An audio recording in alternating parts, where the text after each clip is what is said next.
दोस्तों नमस्कार, मैं सोमनाथ भारती आज आपसे एक बात कहना चाहता हूँ कि ये जो पॉडकास्ट इन्होंने मेरा रिकॉर्ड किया है, उसमें कई ऐसी चीज़ें मैंने पहली बार बोला है। कई सारे मेरे दोस्त हैं, कई सारे मेरे चाहने वाले हैं जो इन बातों को समझ के मुझे और समझ पाएंगे कि मैं किस काम के लिए बना हूँ। आप ज़रूर सुनिएगा ये पॉडकास्ट और जानिएगा कई ऐसे मेरे जीवन के हिस्से के बारे में जो अभी तक किसी को नहीं बताया।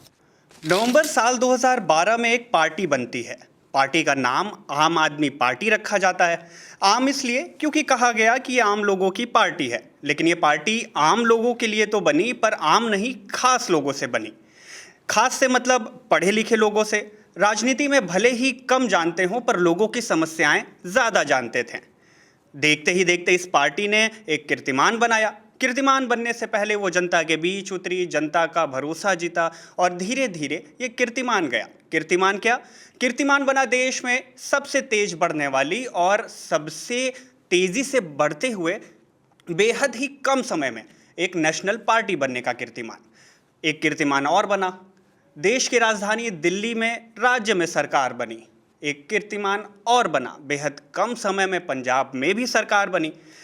पंजाब के साथ जब देश की राजधानी दिल्ली में विधानसभा की सरकार बनी और इस सरकार के कई सदस्य हुए, मतलब विधानसभा के सदस्य हुए।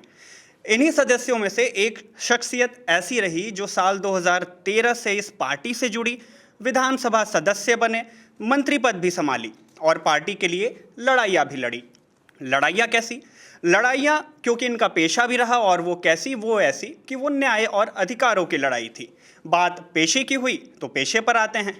पेशा है वकालत का। वकालत वो भी दिल्ली के हाई कोर्ट से लेकर के सुप्रीम कोर्ट तक का। न्याय और अधिकार की लड़ाइयाँ जब चलती रहीं तो पद भी मिले। पद कैसा मिला? पद मिला अध्यक्षता का। अध्यक्षता किसकी? अध्यक्षता विशेषाधिकार की एक समिति की। अब राजनीति में आए तो आरोप और प्रत्यारोप तो लगने ही हैं। आरोप हैं तो सवाल भी हैं, सवाल हैं तो उनके जवाब भी हैं, और इन्हीं सवालों और जवाबों को आप तक पहुंचाने के लिए हम यहाँ आज बैठे हैं सोमनाथ भारती जी के साथ। सर, बहुत बहुत स्वागत है आपका, हमें वक्त देने के लिए, हमसे बात करने के लिए। बहुत बहुत शुक्रिया आपका, आपने मुझे बुलाया जी, धन्यवाद। तो सर, हम अपना एक सेगमेंट शुरू करते हैं जो कि आपके रियल टाइम क्वेश्चन से बिल्कुल बेस्ड है। मैं चाहता हूं कि आप एक पब्लिक फिगर हैं, एक पब्लिक पर्सनालिटी हैं, वो सब ने देखा है, लेकिन आप एक पर्सन क्या हैं, इसके बारे में भी लोगों को पता चलना चाहिए। तो बिल्कुल सबसे पहला और एकदम रैंडम सा सवाल, और मैं आपका बिल्कुल एकदम रैंडम सा जवाब मांगूंगा। आप काम बहुत करते हैं, दौड़ भाग एक राजनेता होने के नाते बहुत होती है, पर आप लोग चिल करने के लिए करते क्या हैं? चिल करने के लिए हम विपस्सना ध्यान करते हैं, मेडिटेशन करते हैं, हम बैडमिंटन खेलते हैं, हम बच्चों के साथ खेलते हैं। और देखिए क्या है ना कि मेरा एक जो यात्रा रही है अभी तक, बचपन से लेकर राजनीतिक तो अभी शुरू हुई 2010 में अरविंद जी के साथ, एक बहुत मतलब एक तरह से कह दीजिए कि समस्याओं का समाधान अगर ना कर रहे हों तो शांति नहीं मिलती है। अच्छा। तो बेसिकली काम ही एक तरह से मेरे चिल होने का भी तरीका निकल गया। सर, ये तो बिल्कुल नपात वाला सा जवाब हो गया। पर्सनल लाइफ में चिल आप कैसे करते होंगे? गाने सुनते हैं? गाड़ी में अभी कौन सा गाना सुनते हुए हैं? गाने भी गाते हैं। अरे वाह, क्या बात है सर। तो वो आखिरी गाना जो आप गाड़ी में सुनते हुए यहाँ हमारे ऑफिस तक आए हो? जिंदगी का सफर ये कैसा सफर। तो ये बहुत, चूंकि वो उस जमाने गाने ही हम लोग गाते रहे हैं और सुनते भी रहे हैं। तो अभी नया गाना अभी जब मुझे गाड़ी में आ रहा था तो मुझे किसी ने कहा कि सोमनाथ जी आप गाते हैं तो एक बार गा के बताइए। बिल्कुल। तो हमने सब कुछ सीखा, हमने न सीखी होशियारी। हाँ, तो ये जो गाना हमने गाया, तो पॉसिबली क्या है कि एक जो सिंप्लिसिटी रही है मेरे जिंदगी में, और मैं किसी के जीवन में कोई इंटरफेयर नहीं करता, किसी के विरोध में नहीं सोचता, किसी को गिराने का नहीं सोचता। मैं चाहता हूँ, आप सुन के हैरान रहेंगे कि जब मैं पॉलिटिक्स में आया तो मैंने कभी, मेरा किसी ने पूछा मेरा ऑब्जेक्टिव, आपका ऑब्जेक्टिव क्या है? मैंने कहा मेरा ऑब्जेक्टिव एज ए विधायक रहेगा कि मेरे क्षेत्र के हर व्यक्ति के चेहरे पे मुस्कुराहट ला पाऊँ। क्या बात है। तो उसमें गाना भी शामिल है, उसमें I was in drama also for quite some time in the college, drama भी तो किया अभी है। भी कुछ सीन्स होते हैं स्किट घर में, ऐसा होता है आज वो तो अब बच्चों के साथ थोड़ी बच्चों एक्टिंग के कर साथ ली? थोड़ी बहुत तो चलती रहती है। मूवीज, अब ड्रामा की बात हुई तो मूवीज भी देखते हैं, समय मिलता है देखने का? हाँ, चूंकि मेरे जो नेता हैं अरविंद केजरीवाल जी, तो वो भी चूंकि काफ़ी मूवीज वो भी देखते थे, अच्छा, तो हम लोग को साथ ले जाया करते थे, हम भी देखते हैं। किस तरह की सर के मूवीज साथ आप मूवी लोग देख साथ लेते हैं। देखा करते हैं? जैसे वो अक्सर ना, चूंकि उनका एक टेस्ट रहा है, तो बी एच कुलीग्स, जहाँ जैसे वो अभी आया था ना एक पहाड़ वाला जो पिक्चर वो आई थी, मांझी मांझी, द हमने माउंटेन देखा। मैन। जी। मेरी बचपन से एक तरीका से मैं कह सकता हूँ कि हर मूवी में कुछ ना कुछ निकालने का प्रयत्न करता हूँ, वैसे क्या मैसेज मिल रहा है। And since my childhood, not today, कि इस मूवी से, जैसे वो एक था बहुत पुरानी मूवी क्रांति, याद होगा, राजकुमार वाली, जी। तो हम बड़ा उसका देख करके बड़ा फैन हुआ करते थे तब। तो जो पैट्रियोटिज्म वाली मूवी हैं, जो बड़े करेज वाली मूवीज हैं, तो बड़ा इंटरेस्टिंग तरीके से हम मूवी देखा करते जी। थे। आपकी जो ये साईफाई मूवी है Matrix, Matrix. One flew over cuckoo's nest, English की जो पुरानी मूवीज जी। हैं, तो अब ये मतलब कोई स्पेशली कोई रिलैक्सेशन का काम ही रिलैक्सेशन है, ये सब मतलब चीज रिलैक्सेशन है। आपके दो जवाबों से मुझे इतना पता चल गया, अगर मैं आपके बारे में नहीं भी जानता हूँ, जिस तरह से आपने, फिलहाल अब चिल करने के लिए हम कॉफ़ी भी लेते हैं, तो जिस तरह Thank से you. आपने जवाब दिया ना, बिल्कुल नपा तोला सा, मुझे ऐसा लग रहा था, मैं इमेजिन कर रहा था कि इन जवाबों में कोई एक शख्स है जो एक हाइलाइटर लिए किसी पन्ने पर लाइन खींच रहा है, जो कि एक वकील है, साथ में वो मूवीज़ में भी कुछ अलग चीज़ें ढूंढ रहा है, जो कि एक आईटीएन करता है यूजुअली। तो आपकी दोनों चीज़ मुझे आपके जवाबों में दिख गई। आगे बढ़ते, तीसरी चीज़ ये है कि आपने राजनीति की भी बात की कि आप अपने नेता के साथ मिलते हैं, तो मूवीज़ देखते हैं। नेता की तो बात नहीं, वो ठीक तो है, खाली मूवीज नहीं देखते, नहीं, चिल वो मोमेंट की बात ले है, जाते हैं तो हम लोग देख लेते हैं साथ में। लेकिन जब जो पॉलिटिशियंस होते हैं, खास करके विपक्ष के लोग मिल गए, मैं आऊँगा विपक्ष पे भी, पहले पक्ष की बात करता हूँ। पक्ष के लोग मिल गए, कोई मुद्दा नहीं है, कोई खास अभी चर्चा नहीं है, तो वो करते क्या है साथ में? देखिए, once a politician forever a politician, जी। तो उसके दिमाग से ये फितूर उतरता नहीं है। अच्छा। और ख़ास करके मेरे जैसे लोगों के साथ क्या होता है कि वो, मैं ऐसा पिला हुआ हूँ, घुसा हुआ हूँ जनता की समस्याओं के समाधान में, कि मेरी वाइफ भी कहती है कि तुम रात को 3 बजे भी तुमको यही सूझ रहा है कि भाई मुझे याद है कि जब वो जो हमारे माननीय मुख्यमंत्री थे झारखंड के, हेमंत सोरेन साहब, आपको याद होगा कोरोना काल में बहुत मुसीबतें थी जी। तो झारखंड से बड़े सारे लोग हमारे यहाँ रहते हैं जी, चूंकि आप बिहार से हैं, तो रात को 3 बजे जी। एक ट्वीट आ गया। अच्छा। और मैं रात को ही लग गया वो सारे उनके जो लोग झारखंड के थे उनको ढूंढने में, और वाइफ तो मेरे परेशान हो गई कि तुम रात को 3 बजे काम करने में लग गए हो, ढूंढ करके माना मैं। तो काम ही काम, समस्या समाधान। बट चूंकि आपने पूछा वो सवाल तो मैं बता दूं आपको। अब ये मतलब बेसिकली हम लोगों के लिए, हम कोई प्रोफेशनल पॉलिटिशियंस नहीं है। अब ठीक है कि 10 साल 12 साल हो गया हम लोग को इसमें, तो हमारा दिमाग नहीं चलता भाई किसको गिराएं किसको फंसाएं। हमारा दिमाग चलता है कौन सा समस्या का समाधान बेटर हो सकता है, भाई क्या टेक्नोलॉजी हम यूज़ कर सकते हैं, किस प्रकार जनता की समस्याएं फास्ट हो सकती हैं। चूँकि IIT का हूँ तो प्रयास करता हूँ कि भाई कौन कौन टेक्नोलॉजी आए, जैसे मान लीजिए रोड्स भी हैं। अब जो काली रोड है और पानी का दो दुश्मनी है, तो मैं ढूंढता रहता हूँ भाई कौन सी टेक्नोलॉजी का काली रोड बनाए जिससे कि हमारी काली रोड टिक जाए बारिश में भी। तो ये बातें मतलब वो फ्री मोमेंट में भी चलती रहती हैं। मतलब क्या कुछ मजाक होता आप जैसे मजाक क्या वो, हाँ कुछ लोग बातचीत हो जाती है भाई, तो मतलब वो मजाक उन कमरों तक ही रहता है, बाहर नहीं आना चाहता। वो ठीक है, चलता रहता है। ऑपोजिशन से अगर कभी मुलाकात होती है, किसी विपक्ष के नेता से मुलाकात होती है, तो कुछ ऐसा होता है क्या कि खुन्नस आती है कि अरे तुमने तो मेरे बारे में अभी ये काम, मिल तुझे बताता हूँ, या तुमने ऐसा ही क्यों बोल दिया, ऐसा कुछ? मुझे याद है कि जब मैं एक बीजेपी के नेता से मैं मिला तो मैं बोल रहा था कुछ, वो हम लोग ऐसे बातचीत कर रहे थे, तो मैं कुछ बोलने लगा तो बोले सोमनाथ जी, ना तो अभी चैनल यहाँ पर है, ना तो किसी अखबार को आपको इंटरव्यू दे रहे हैं। अरे भैया हो गया। हम बोले मेरा मुसीबत क्या है यार कि मैं हो नहीं सकता ऐसा। मैं वंस, जैसे भगवान बुद्ध ने कहा कि I am like a sea water, once a salty forever a salty, जहाँ टेस्ट करोगे मैं सॉल्टी निकलूंगा। तो मेरी मुसीबत ये रही है कि भाई वो रिलैक्सेशन वाली पीरियड नहीं आ पाती है। तो मैं देखता हूँ कि भैया जो आप सोच सकते हैं कि जिस प्रकार की मुसीबतें जनता झेलती है, आप मेरे साथ एक दिन बिता लेंगे। I run a program called spend a day with MLA. You would see the kind of problems which I face every day when I see my people, the kind of problems which they come up with, whether it be illnesses, whether it be education, whether it be poverty, whether it be treatment. तो आप relaxation तब करें ना, चूंकि परिवार का हिस्सा है वो मेरा। भाई मेरी बीवी और मेरे 2 बच्चे और मेरी माता ही परिवार का हिस्सा नहीं है।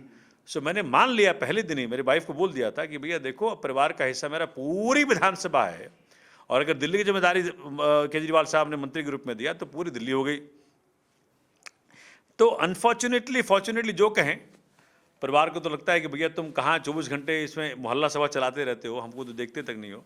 लेकिन मैं ये देख पाता हूँ कि जब आपने परिवार कह दिया, मान लिया, तो उसको रिश्ता को निभाना पड़ेगा। तो अगर मेरे क्षेत्र में कोई भी व्यक्ति रोटी ना खाए, तो अगर मेरे मन में पीड़ा ना हो तो मैं किसी काम का नहीं हूँ। अगर मेरे क्षेत्र में कोई व्यक्ति बीमार हो, इलाज के तलाश में हो, और मेरे मन में पीड़ा नहीं हो, तो मैं नेता नहीं हूँ, मैं उनका नेता नहीं हूँ। मैं परिवार, फिर भी वो पारिवारिक रिश्ता कहना सिर्फ शब्दों में हो जाएगा। इसलिए आपने बात ठीक कही, शायद अब ध्यान दूंगा मैं कुछ करना चाहिए ऐसा भी। लेकिन अभी तक तो मैं थोड़ा सीरियस वाला पॉलिटिक्स ही करता हूँ, सीरियस ही रहता हूँ।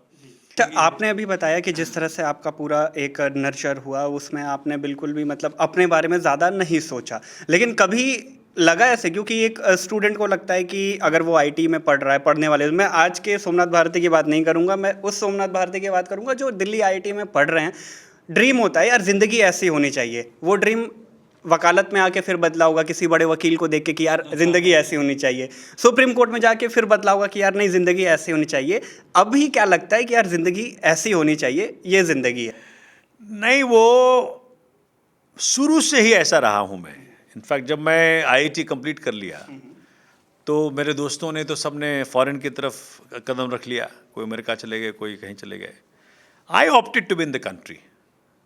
एंड मुझे चूँकि फादर से काफ़ी, मेरे फादर भी काफ़ी ज़्यादा क्रांतिकारी कह सकते हैं हम उनको। तो वो एक तो सन्यासी थे, ये वो स्पिरिचुअल वॉन्डरर, और उनकी बड़ी गहरी पकड़ थी पॉलिटिक्स के ऊपर। तो I have correspondences from his side to Nehru ji.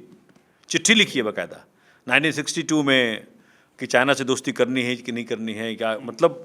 I was so privileged, and he is the one who sent me to the parliament when I was possibly 7 years। Visitors gallery में बैठा के आगे कि तुम देख के आओ। तो वो जो मुझे मिला है विरासत में, तो मैं सीधा सुप्रीम कोर्ट गया था। I am possibly one of very rare advocates जिसने की इंटर्नशिप नहीं किया कहीं। हम सीधे फर्स्ट जनरेशन होते हुए भी, हाँ, सीधे पहुंच गए। फिर प्रशांत भूषण जी से वहाँ मुलाकात हुई, फिर बहुत कुछ चला। तो मैं ये कह सकता हूँ कि राजनीति विरासत में नहीं मिली, लेकिन राजनीति की समझ विरासत में मिली। समझ राजनीतिक, जो लोग राजनीति कहते हैं, वो समझ मेरे पास नहीं है। मतलब किसी को तोड़ो, किसी को निराश करो, किसी का नुकसान कर दो, वो नहीं है। सीधा सीधा बात करो। तो आप मानते हैं राजनीति के 2 पहलू होते हैं, एक जो सच्चाई है और एक जो होता है? हाँ, बेसिकली क्या है कि ये चीज़ें तो आप हम लोग सीखे धीरे धीरे करके कि भाई उतना ही किसी को डोज दो जितना वो सह सकता है। आप सब कुछ नहीं, किसी को मत सोचो कि भाई सबको सब कुछ पता है। तो इस प्रकार से, और मुझे आपको मैं बताते हुए मुझे बड़ा थोड़ा रोमांचक हो रहा हूँ मैं। मुझे याद है जब हम पहली बार हम कोर्ट में अपेयर हुए, और उसके बाद काफ़ी सारे बहुत कुछ देखा हमने, खुद PIL के जरिए हमने बहुत सारे इशूज़ उठाए। तो एक दिन मुझे याद है कि जब मैं कोर्ट में था और उसी से ये सारी बातें निकली कि जज साहब ने कहा कि mister Bharti, what you are asking for can not be given to you through a court. You need to go to the parliament or assembly. You got to get into the legislative process. So that was the time जब हम decide किए कि भाई चलो पार्टियों से बात करें। हम बात करने गए तो दोनों पार्टियों में मुझे पैसे की, वो बोले कितना पैसा है, हम बोले भाई पैसा तो है नहीं मेरे पास। हम बोले हम अपने आप को सरेंडर कर रहे हैं, हम IITian हैं, हम फॉरेन नहीं गए, हम यहीं रह करके देश की सेवा करना चाहते हैं। अब जब जज साहब ने कह दिया है तो मैं आपके पास आऊँगी, पॉलिटिक्स में जाएंगे तभी तो लेजिस्लेटिव प्रोसेस में जाएंगे। तो जब पैसे की डिमांड उठी तो हमने फिर वहाँ से कन्नी काट लिया, लेकिन मन में इच्छा बनी रही कि हमको पॉलिटिक्स में जाना है। आप 2010 का समय था जब माननीय केजरीवाल साहब वो जो CWG स्कैम हुआ था, अगर आपको याद होगा, तो वो पैन IIT का कॉन्फ्रेंस था नोएडा में, और साहब हमारे केजरीवाल साहब वहाँ स्टेज पे थे और हम नीचे थे। तो केजरीवाल जी कह रहे थे अपने भाषण में कि कुछ नहीं होगा CWG स्कैम में, बड़े मछलियाँ छोटे मछलियों को खा जाएंगी और वो बच जाएंगी। मैं नीचे नीचे बैठा, बोला अरे ये आदमी मिल रहा है तो मज़ा आ जाए काम करने में। आप मानेंगे, इस इच्छा शक्ति इतनी स्ट्रांग थी, प्रबल थी। सवेरे मैंने किया इच्छा, और शाम को केजरीवाल जी अपने वो वैगन आर जो था पुराने वाले, उसको चलाते चलाते कोई चला के लाया होगा उनको, हम और ऊपर आ गए, मेरे घर पहुंच गए, मालवीय नगर। और हमको बोले कि सोमनाथ जी आपका नाम सुना है, क्योंकि वो मैं एक केस किया था पीछे विक्रम बुद्धि का, वो बड़ा फेमस, आप जब पूछेंगे तो मैं बताऊंगा। तो उस केस के चक्कर में उनको मेरी जानकारी थी, तो आए, उन्होंने कहा मुझे कि आप लड़ो मेरे लिए, CWG के जो केस था, जो स्कैम केस था। मैंने सर को तभी कहा कि सर ऐसा है कि केस वेस तो मैं लड़ ही दूंगा आपका, लेकिन आप पॉलिटिक्स में आओ। तो बोले सोमनाथ जी हमारा it's not my cup of T politics, you just help me with this case. तो मैंने कहा सर आप कितना भी प्रयास कर लें, जन लोकपाल बिल या कोई ऐसा लेजिस्लेशन कोई भी एग्जिस्टिंग पॉलिटिशियन नहीं साइन करेगा जो उसके लिए डेथ ट्रैप हो। ओके, तो उस वक्त नहीं माने, बट हमारी दोस्ती यारी शुरू हो गई, हमारा संबंध उनसे शुरू हो गया। तो फिर वो लगातार मैं उनका वकील रहा शुरू में काफ़ी कोर्टों में, अब तो बहुत सारे वकील हो गए। तो इस प्रकार से हमारी यात्रा शुरू हुई। फिर वो जब चुनाव हुआ, जो पहला चुनाव हुआ, जब पार्टी बनी, हम तो साथ रहे। देखो हमारा तो जीना मरना उनके साथ है, जहाँ केजरीवाल जी वहाँ पे हैं, चाहे कुछ भी कोई कहता रहे, लेकिन हमारा जो कहते हैं अंदरूनी संबंध है हमारा, मतलब इधर spiritual relationship. When I look at him I find, पता नहीं क्या हो जाता है मुझे, तो दैट्स व्हाट रिलेशनशिप। हम उस संबंध पे भी आएंगे, लेकिन आपने बात की शुरुआत की, और शुरुआत वो एक केस की, तो मैं उस केस को एक ट्रिगर पॉइंट समझ सकता हूँ कि जहाँ से आपके और केजरीवाल जी के संबंध बनने शुरू हुए। वो केस क्या था? नहीं, जो विक्रम, अच्छा विक्रम बुद्धि का केस, विक्रम बुद्धि के केस में सर का रोल नहीं था। इंस्पायर्ड हुए कि आपने, या विक्रम बुद्धि is a very sort of a case every Indian should know of. क्या हुआ 2006 में, अगर आपको याद होगा, इंडो US न्यूक्लियर डील हुआ था, कांग्रेस सरकार में थी तब, और हिंदुस्तान का अमेरिका से एक न्यूक्लियर डील पे बातचीत चल रही थी। तो उस वक़्त B सुब्बा राव एक बहुत न्यूक्लियर साइंटिस्ट हुए, वो भी IITian है, उन्होंने एक पेज का आर्टिकल लिखा था। सुषमा जी उस वक़्त वो तो अपने तरह से थी ही, तो उन्होंने उस आर्टिकल को, शायद हिंदू में छपा था, आर्टिकल को पार्लियामेंट ने फ्लैश किया, और उस पर उन्होंने स्ट्राइक किया कि भाई ये this deal is only to get kickbacks, this deal is not for the welfare of the nation. ये उस दौर की बात है जब पोखरण परीक्षण के बाद अमेरिका और बाकी कंट्रीज भारत पे सवाल उठा रहे थे। एकदम 2006 की बात है, ठीक कर रहे हैं। पोखरण उसके पहले हुआ, पोखरण उसके पहले हुआ, उसके बाद सवाल उठने शुरू हुए। एकदम ठीक कर रहे हैं।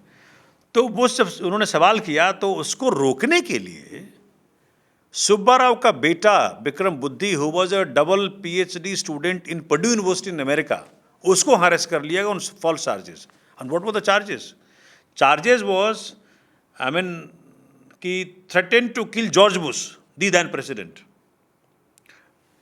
उसको अरेस्ट कर लिया उन्होंने। बड़ा मतलब, when I look at this, when I literally pity कि Indian government, the then Indian government ने कुछ नहीं किया हमारे आदमी के लिए, विक्रम बुद्धि के लिए कुछ नहीं किया। और ये हर सरकार के साथ जो केंद्र में रही है, चाहे BJP की हों चाहे कांग्रेस की हों, आम आदमी की चिंता नहीं है इनको। अगर कोई पॉलिटिशियन की बेटी फंस जाए तो कंधार में जाकर के आप आतंकवादी को छोड़ आएंगे उनको बचाने के लिए, ठीक है। लेकिन एक आम ब्रिलियंट बॉय विक्रम बुद्धि got was, you know, in a conspiracy was put in prison. तो जब मैंने 2009 में केस पिकअप किया, ये चूँकि 2009 तक आप सोच सकते हैं कि अमेरिका जैसा देश, जिसको हम डेमोक्रेटिक नॉर्म्स पे देखते हैं कि एक अव्वल नंबर का देश है, कि उसको कन्विक्ट तो कर दिया 2006 में ही, 3 महीने के ट्रायल में, सेंटेंसिंग नहीं सुनाई 3.5 साल। अब सोच सकते हैं ऐसा हो सकता है क्या? तो जब हमने पिकअप किया तब ये बात फैली, हर प्रकार से बात फैल गई। इंडिया में बड़ा मूवमेंट किया था उस वक़्त। हनुमंत राव जी एक राज्यसभा के एमपी हुआ करते थे आंध्र प्रदेश से। ये बच्चा चिराला से था और हमको पता भी नहीं था भाई कौन कहाँ था। हमारे लिए तो ये है कि हमारा एक भारतीय था। सोमनाथ भारती इसी प्रकार से शुरू से रहा है। हम पॉलिटिक्स में थे नहीं थे कोई फ़र्क नहीं पड़ता मुझे। आज भी अगर मुझे कोई व्यक्ति ज़रूरतमंद दिख गया, जिसको कि मेरी ज़रूरत है और मैं कूद जाता हूँ बगैर देखे मेरा क्या नुकसान हो रहा है। ये लोग मुझे कहते हैं कि ये पॉलिटिशियन का ये नहीं है, आपको देखना चाहिए, बट मुझसे रहा नहीं जाता कि कोई गरीब अगर ज़रूरत है तो मैं क्यों ना करूं, मेरे पास ताकत है। उस व्यक्ति के लिए मैं अमेरिका गया। अमेरिका जाकर के पहले तो यहाँ मूवमेंट चलाया, फिर अमेरिका गया, अमेरिका जाके लड़ाई लड़ी, फिर अमेरिकन कोर्ट्स को फोर्स किया, फिर उसकी सेंटेंसिंग हुई। तो वो तो was already in prison for 3.5 years to some extent, but 4 years I think 9 months or 6 months और उसको सजा दी। तो 6-7 महीने बाद इंडिया आ गया। लेकिन वो जो मूवमेंट मेरी थी, जैसे कि ना परमात्मा को ताकत देता है। आप सोच सकते हैं अपने पॉकेट से पैसा, क्रेडिट कार्ड से पैसा निकाल करके नया लॉयर बना था मैं। 2008 में लॉयर बना था मैं, 9 में ही काम किया। उस वक्त प्रैक्टिस कहाँ चल रही थी? इन्हीं कोर्टों में, हाई कोर्ट, सुप्रीम कोर्ट में चल रहा था। तो मैं निकल गया यहाँ से, शिकागो गया। शिकागो गया and I was the first Indian to meet a fellow Indian in the prison. और सोच सकते हैं कि जब विक्रम बुद्धि मुझे मिला तो कहा कि अब मुझे समझ में आ रहा है कि 3 साल इंडियन कॉन्सुलेट, जो कि वहाँ से 50 मीटर की दूरी पे है और रोज़ गुजरता होगा वहाँ से हमारे सारे ऑफिसर्स कॉन्सुलेट के, they did not meet him. जिस दिन मैं मिला वो उसके एक दिन पहले मिला उससे। और उसके बाद जाकर के फिर सारी मूवमेंट शुरू हुई। पैन आई टी का मैं काफ़ी मदद मांगा, काफ़ी उनसे मदद लेनी चाहिए, लेकिन ये मूवमेंट मुझे दिखा गया कि किस प्रकार से आपके मिनिस्टर्स, आपके governments, they don't care a damn for ordinary people. Ordinary Indians when they get stuck abroad, तो या तो हमारे ऐसे फेलो इंडियंस काम आएंगे, सरकारें कुछ नहीं करती। क्योंकि और हमने मांग भी, एस एम कृष्णा साहब उस वक्त एक्सटर्नल अफेयर्स मिनिस्टर थे। हमने कहा कि मैं उनसे मिला था, first time I met a minister that time. मैंने कहा कि सर ऐसा है कि आपको कुछ नहीं कहना है, आपको सिर्फ इतना कहना है, आप अमेरिकन काउंटर पार्ट्स को फ़ोन करिए और कहिए कि treat him as per the law of your land, that's all you need to do. इतना तक नहीं कह पाए। कांग्रेस की ऐसी वीक सरकार थी तब। तो मुझे बड़ा अफसोस हुआ।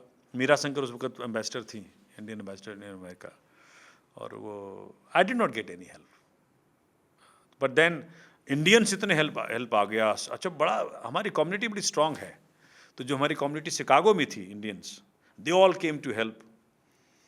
काफ़ी सारे इंडियंस जो हिंदुस्तानी थे, they all try to help me. Of course it was कभी मैं लंबी कहानी सुनाऊंगा आपको।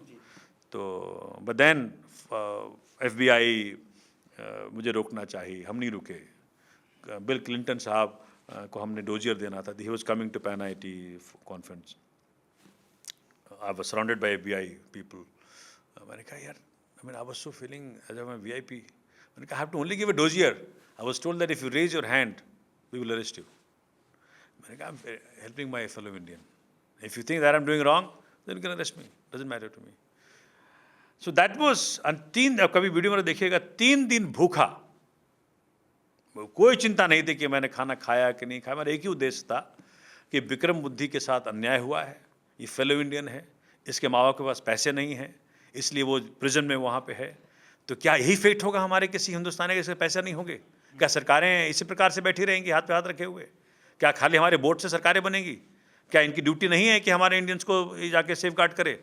मैंने कहा भी कृष्ण साहब को, SM कृष्ण साहब को, मैंने कहा कि भाई मैं, वो जो व्यक्ति था ना वहाँ पाकिस्तान में जिसके लिए हम ढूंढ रहे थे कि भाई उनको रिलीज़ किया जाए ना, उसके वो तो वो जो इम्प्रेजन था वहाँ, सरबजीत मूवी बनी उनके बाद में। मैंने कहा सर, सरबजीत वाला मामला ये नहीं है।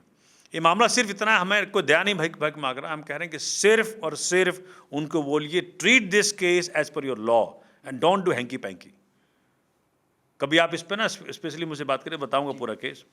तो ये finally we got him released and now today अब तो लॉयर वो भी हो गए, तो हेल्प करते हैं लोगों को। तो इस केस से कहीं ना कहीं तो इस केस चूंकि वो केस इतना स्ट्रांग था और काफ़ी ज़्यादा वो हो गया, चर्चा में भी था। उस वक़्त परमात्मा का आशीर्वाद, इतनी ऊर्जा पता नहीं कहाँ से आती है। उस वही मैंने एक चीज़ देखा है, अगर आप उसका काम करते हो, उसका काम मतलब क्या, जब परमात्मा काम करते हो, किसी नाम से पुकारो, उसको भगवान कह दो, अल्लाह कह दो, वाहिगुरु कह दो, गॉड कह दो, जो मर्जी कहो, तो आप में एक अलग सी ऊर्जा आती है। वो ऊर्जा फिनोमिनल होता है। उस ऊर्जा का कोई रोक नहीं सकता उसको। मतलब मेरा विक्रम बुद्धि वाला केस और ऐसे बहुत सारे केसेस जो हैं, वो जीता जागता उदाहरण है, मैं देख पाता हूँ। मतलब एक आम आदमी जिसके पास पैसे नहीं हो, वो आदमी क्रेडिट कार्ड निकाल के यहाँ से उड़ के जाता है अमेरिका, शिकागो, उसके लिए लड़ता है, उसको रिलीज़ करवा के लाता है।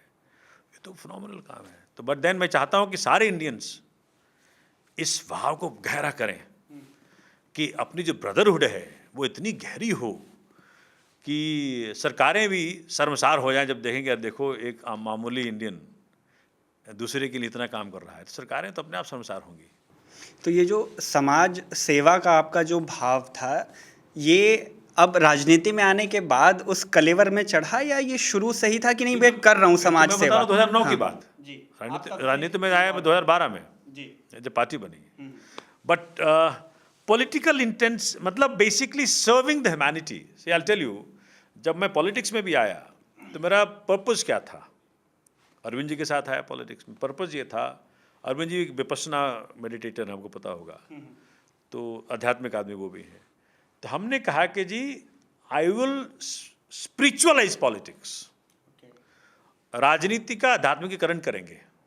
अभी क्या है कि anybody who draws strength from outside things, position, जब पद आए तब उसको स्ट्रेंथ आता है, जब पैसा आए तब स्ट्रेंथ आता है, उससे देश का भला नहीं होगा। मुझसे आज लिखवा लो।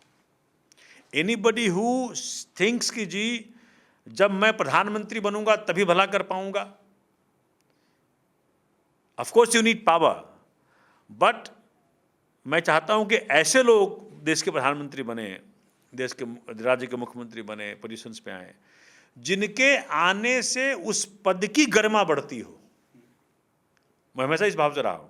IIT दिल्ली में जब मैं था तो वहाँ एक अवार्ड आया करता था, डिस्टिंग्विश्ड एल्यूमनस का अवार्ड। तो मैंने कहा कि भैया ऐसे व्यक्तियों को अवार्ड दो जिसके देने से आपके अवार्ड की गरिमा बढ़ती हो, है ना। दो तरह के लोग हैं। एक है कि जो अवार्ड पाके गौरवान्वित होते हैं कि भाई हमको अवार्ड मिला, एक है कि भाई उसको दे करके अरे शास्त्री जी को अवार्ड मिला, अरे नेहरू जी को अवार्ड मिला, तो वो उस अवार्ड की गरिमा बढ़ जाती है कि भाई ये अवार्ड उनको भी मिला था। गांधी जी को नहीं चाहिए Nobel prize to be known.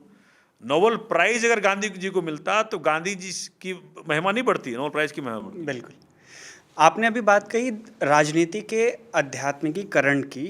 मैं अभी जो हम सारे सोशल मीडिया से लेके हर जगह देख रहे होंगे, राजनीति का एक धार्मिकीकरण हो रहा है। दोनों में अंतर अगर आप बता पाएं। देख क्या है कि राजनीति का आध्यात्मिकीकरण जब कहते हैं आप, तो जैसे गुरु ग्रंथ साहब में लिखा है कि एक नूर ते सब जग उपजया कौन भले कौन मंदे। एक नूर, simple source, each of us, चाहे हिंदू हो, मुसलमान हो, सिख हो, ईसाई हो, सबका सोर्स एक ही है। ये तो जो नीचे ठेकेदार बैठे हैं उनको अपनी दुकान चलानी है। तो जब चखोगे तब तो मालूम पड़ेगा कि है क्या चीज। अब मैं अपने जो हिंदू साथी उनसे पूछता हूँ, भाई आपने गीता पढ़ ली, आपने रामायण पढ़ ली, भगवत गीता पढ़ लिया? लोग पढ़ते तो हैं नहीं। भगवान श्री कृष्ण का जो असीम रूप है सब समा जाएंगे उसमें। तो चाहे अब हमने क्या कहा, हिंदू ने क्या कहा, वसुधैव कुटुंबकम, पूरा विश्व जिसका परिवार हो। उस विश्व में हिंदू भी है, मुसलमान भी है, सिख भी है, ईसाई भी है।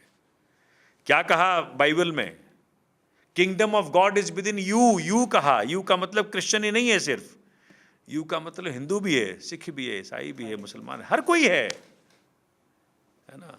जब ये कुरान शरीफ में कहा, रब को याद किया, क्या कहा, रबुल मुसलमीन नहीं कहा, रब जो सिर्फ मुसलमानों का है, कहा रबुल आलमीन, रब जो पूरे आलम का है। आलम का मतलब पूरी जहान, दुनिया सब है उसमें। तो ये तो वो लोग हैं जिन्होंने समझा नहीं, जिन्होंने चखा नहीं। बुद्ध के लिए क्या हिंदू क्या मुसलमान? अरे हिंदुओं ने 9वां अवतार माना भगवान बुद्ध को। कौन भगवान बुद्ध? जिन्होंने मूर्ति पूजा को नहीं माना। आप सोचिए, हिंदुइज्म कोई छोटा चीज नहीं है। तभी तो कहा कि हिंदुइज्म को धर्म नहीं है, ये तो वे ऑफ लाइफ है। जो कोई भी नहीं वो हिंदू। आप सोचो, तो ये मैं तो कहता हूं भाई, हर धर्म के अंदर पूरा आध्यात्मिकता को जब निचोड़ा जाए तो सब एक ही है। कोई चखे कोई चले, तब तो मालूम पड़े। नहीं चखता चलता तो कोई है नहीं, लेकिन लोगों ने तरीका बना लिया कि भाई इसको राजनीति का एक माध्यम बनाओ, इसलिए आप धर्मीकरण जो आपने कहा, सो एक सांप्रदायिकताकरण कह सकते हैं उसको, सांप्रदायिकताकरण कह दीजिए उसको, क्योंकि उनको उसमें फायदा मिलता है कि भाई एक भीड़ मिल जाएगी हमको, उसको हम उत्तेजित करते रहेंगे और उस जरिए अपनी राजनीति करेंगे। लेकिन भगवान श्री राम का नहीं है पर्पस। अरे भगवान श्री राम का जब आप उपासना करो तो भगवान श्री राम के गुण को धारो। क्या गुण है उनके? उनके गुण हैं कि पिता ने कह दिया, 1 सेकंड नहीं लगाया राजपाट छोड़ने में, 1 सेकंड नहीं लगाया। और इतिहास में कोई दूसरा उदाहरण नहीं है जहां भाई भाई में झगड़ा किस चीज का हो रहा हो कि तुम राज करोगे। भरत कह रहे हैं भगवान को कि आप राज करिए, और भगवान कह रहे हैं भरत को कि आप राज करो। ऐसा कहीं पूरे विश्व में किसी भी इतिहास में, किसी भी देश के इतिहास में ऐसा कोई उदाहरण नहीं है जहां झगड़ा भाइयों में हो रहा हो कि राज आप करेंगे और वो कह रहे हैं राज आप करेंगे। तो जब ऐसे हो हमारे आराध्य, तो उनके गुण तो हम में आने चाहिए ना। तो आज जो देश में एक अलग रंग दिख रहा है, हर एक चीज़ में सांप्रदायिकरण हो रहा है, तो जिम्मेदार इसको किसे माना जाए? पब्लिक को जो अपनी चीज़ों से अभी पूरी तरह से जानकार नहीं है, या उन लोगों को जो मंच से या माइक से या पब्लिक प्लेटफॉर्म से ऐसी बातें? देखिए क्या है कि नेताओं के लिए बड़ा आसान सा साधन बन गया है ये कि आप धार्मिक उन्माद पैदा करो धर्म के नाम पे। मुझे लगता है कि चूंकि आप देखो, पार्लियामेंट, असेंबलीज, यहीं से तो देश चलता है। हमारा दायित्व है कि समाज को हम वो दिशा दें जो देश को अव्वल नंबर पे ले जाए। आप उनको फंसा के धार्मिक उन्माद में क्या चाहते हैं? कहाँ ले जाना चाहते हैं देश को? अरे ये भारतवर्ष है, गंगा जमुनी तहजीब का सबसे बेहतरीन उदाहरण है। भगवान श्री राम का देश है ये, भगवान श्री कृष्ण का देश है ये, गुरु नानक का देश है ये, संत कबीर का देश है। अब मैं तो जब गया प्रचार में उत्तर प्रदेश, मैं देख के हैरान रहा। इतनी प्यारी धरती है, कुशीनगर, भगवान बुद्ध जहाँ लीन हुए। थोड़ी दूर जाइए संत कबीर का मगर, थोड़ी दूर जाइए संत गोरखनाथ, गोरखपुर। मैंने कहा इतनी प्यारी धरती पे, इतनी प्यारी धरती पे आध्यात्मिकता तो ओतप्रोत रहना चाहिए। दावे होते हैं हिंदू खतरे में हैं। हिंदू खतरे में नहीं है, खतरे में उनकी राजनीति है। और भगवान श्री राम ने इस पर लेसन दे दिया कि मुझे मिसयूज ना करके जो हिंदुइज्म कहता है, जो भगवान राम कहते हैं, उसको देखो। उन्होंने तो कभी मतलब उनके जीवन में क्या क्या उदाहरण है देखिए आप। सबरी का उदाहरण देख लें, जो निषाद, जो उनका उदाहरण देख लें। मतलब एक से एक चीज़ें सीखने को है। अगर सीख पाएं, अगर भगवान श्री राम के जीवन से आप सीख पाएं, तभी देश आगे बढ़ेगा। और मैं चाहता हूं कि हर धर्म का व्यक्ति अपने अपने धर्म ग्रंथ को खूब धड़ल्ले से पढ़े, समझे और चले। एक मुसलमान अच्छा मुसलमान हो जाए, एक हिंदू अच्छा हिंदू हो जाए, एक सिख अच्छा सिख हो जाए, एक ईसाई अच्छा ईसाई हो जाए। आपको कहीं जाने की जरूरत नहीं है, वही जन्नत है। तो आगे चलते हैं। अभी आपने जिस तरह से अपनी बातें रखी कि आप जनता के लिए काम करना शुरू किया, और आपके मन में वो भाव पहले से था, फिर आप राजनीति में आए, राजनीति में एक विधानसभा सदस्य से फिर आप मंत्री पद पर बैठे, राज्य सरकार में कानून, प्रशासनिक सुधार और कला मंत्री रहे दिल्ली। तो आपने तब की दिल्ली जब आप उस पद पर बैठे हैं तब को भी देखा, और आज जब आप हैं अभी भी सदस्य, आप आज की भी दिल्ली को देख रहे हो। इन तीनों मामलों में दिल्ली कितनी बदली और क्यों बदली? प्रशासन कारण क्या है कि जब आप इनसिक्योर लोगों को बना देते हो ना पोजीशंस पे, वो आदमी क्या करता है? वो पहले करता है कि भाई अपना कंपटीशन खत्म करो। तो अच्छा, मैं जब छोटा था, जब स्कूल में था, मुझे याद है, क्योंकि मैं पहले बचपन से ना फर्स्ट आता रहा हूँ क्लास में, तो मैं नंबर 1 पे था, और मेरा ख्याल है 5वीं में हो रहा हूँगा मैं, और नंबर 2 पे जो था वो उसमें और हमें गैप था, बट ज़्यादा नहीं। नंबर 2 पे जो था वो हम दोनों में खूब गैप था। नंबर 2 और नंबर 3 पे खूब गैप था। तो नंबर 2 ने कहा अगर नंबर 1 ना रहे तो हम नंबर 1 रहेंगे। उस लड़के ने, मुझे सच्ची घटना बता रहा हूँ आपको, मैं स्कूल में था, तो उसने मुझे छत से धक्का दे दिया। तो मैं मर जाऊँगा तो नंबर 1 बन जाएगा। लेकिन परमात्मा की सृष्टि, हम बच गए, और नंबर 1 परमात्मा ने जब बनाया तो बनाया। यही चीज़ केंद्र और दिल्ली में हो रहा है, और मैं इस बात का आज बड़े खुले दिल से बोलना चाहता हूँ आपको। कांग्रेस सरकार में थी, कांग्रेस केंद्र में थी, लेकिन कांग्रेस ने कभी भी हमारे अधिकार कम नहीं किए। इस बात का मैं श्रेय दूंगा कांग्रेस को। कांग्रेस ने कभी हमारे एंटी करप्शन ब्रांच नहीं छीना, जबकि अरविंद जी ने और दिल्ली सरकार ने शीला दीक्षित के खिलाफ FIR दर्ज किया था, वीरप्पा मोइली जी के खिलाफ FIR दर्ज किया था, ठीक है।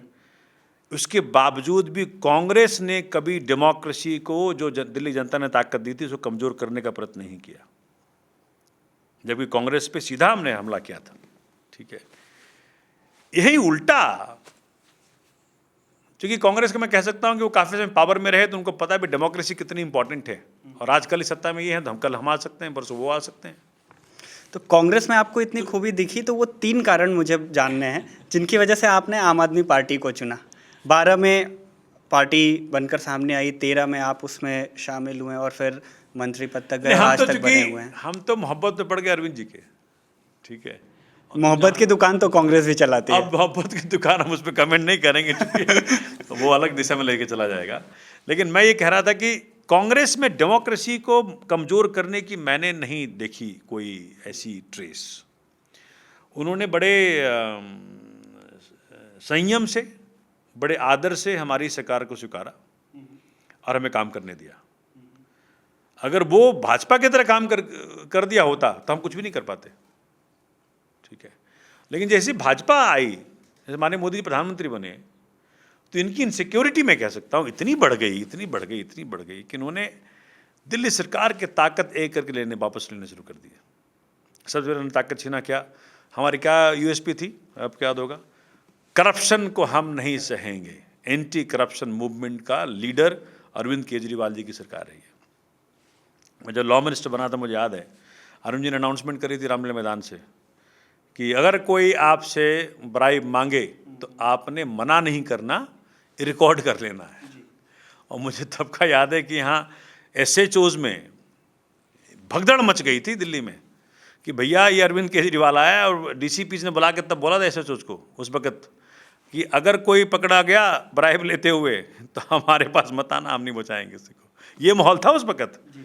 MCDs में जिनके प्रॉपर्टी पेपर्स के सैंक्शन प्लान वगैरह जो मिलता है वहाँ से, वो सब फटाफट घर पहुँच गए उससे बाई पोस्ट, जिसके लिए वो चक्कर काटना पड़ता था, पैसा लाओ पैसा लाओ पैसा लाओ।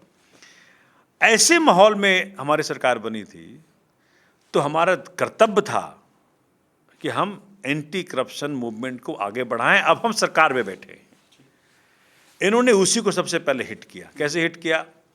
माननीय प्रधानमंत्री बने मोदी जी, आते के साथ इन्होंने एंटी करप्शन ब्रांच हमसे छीन लिया।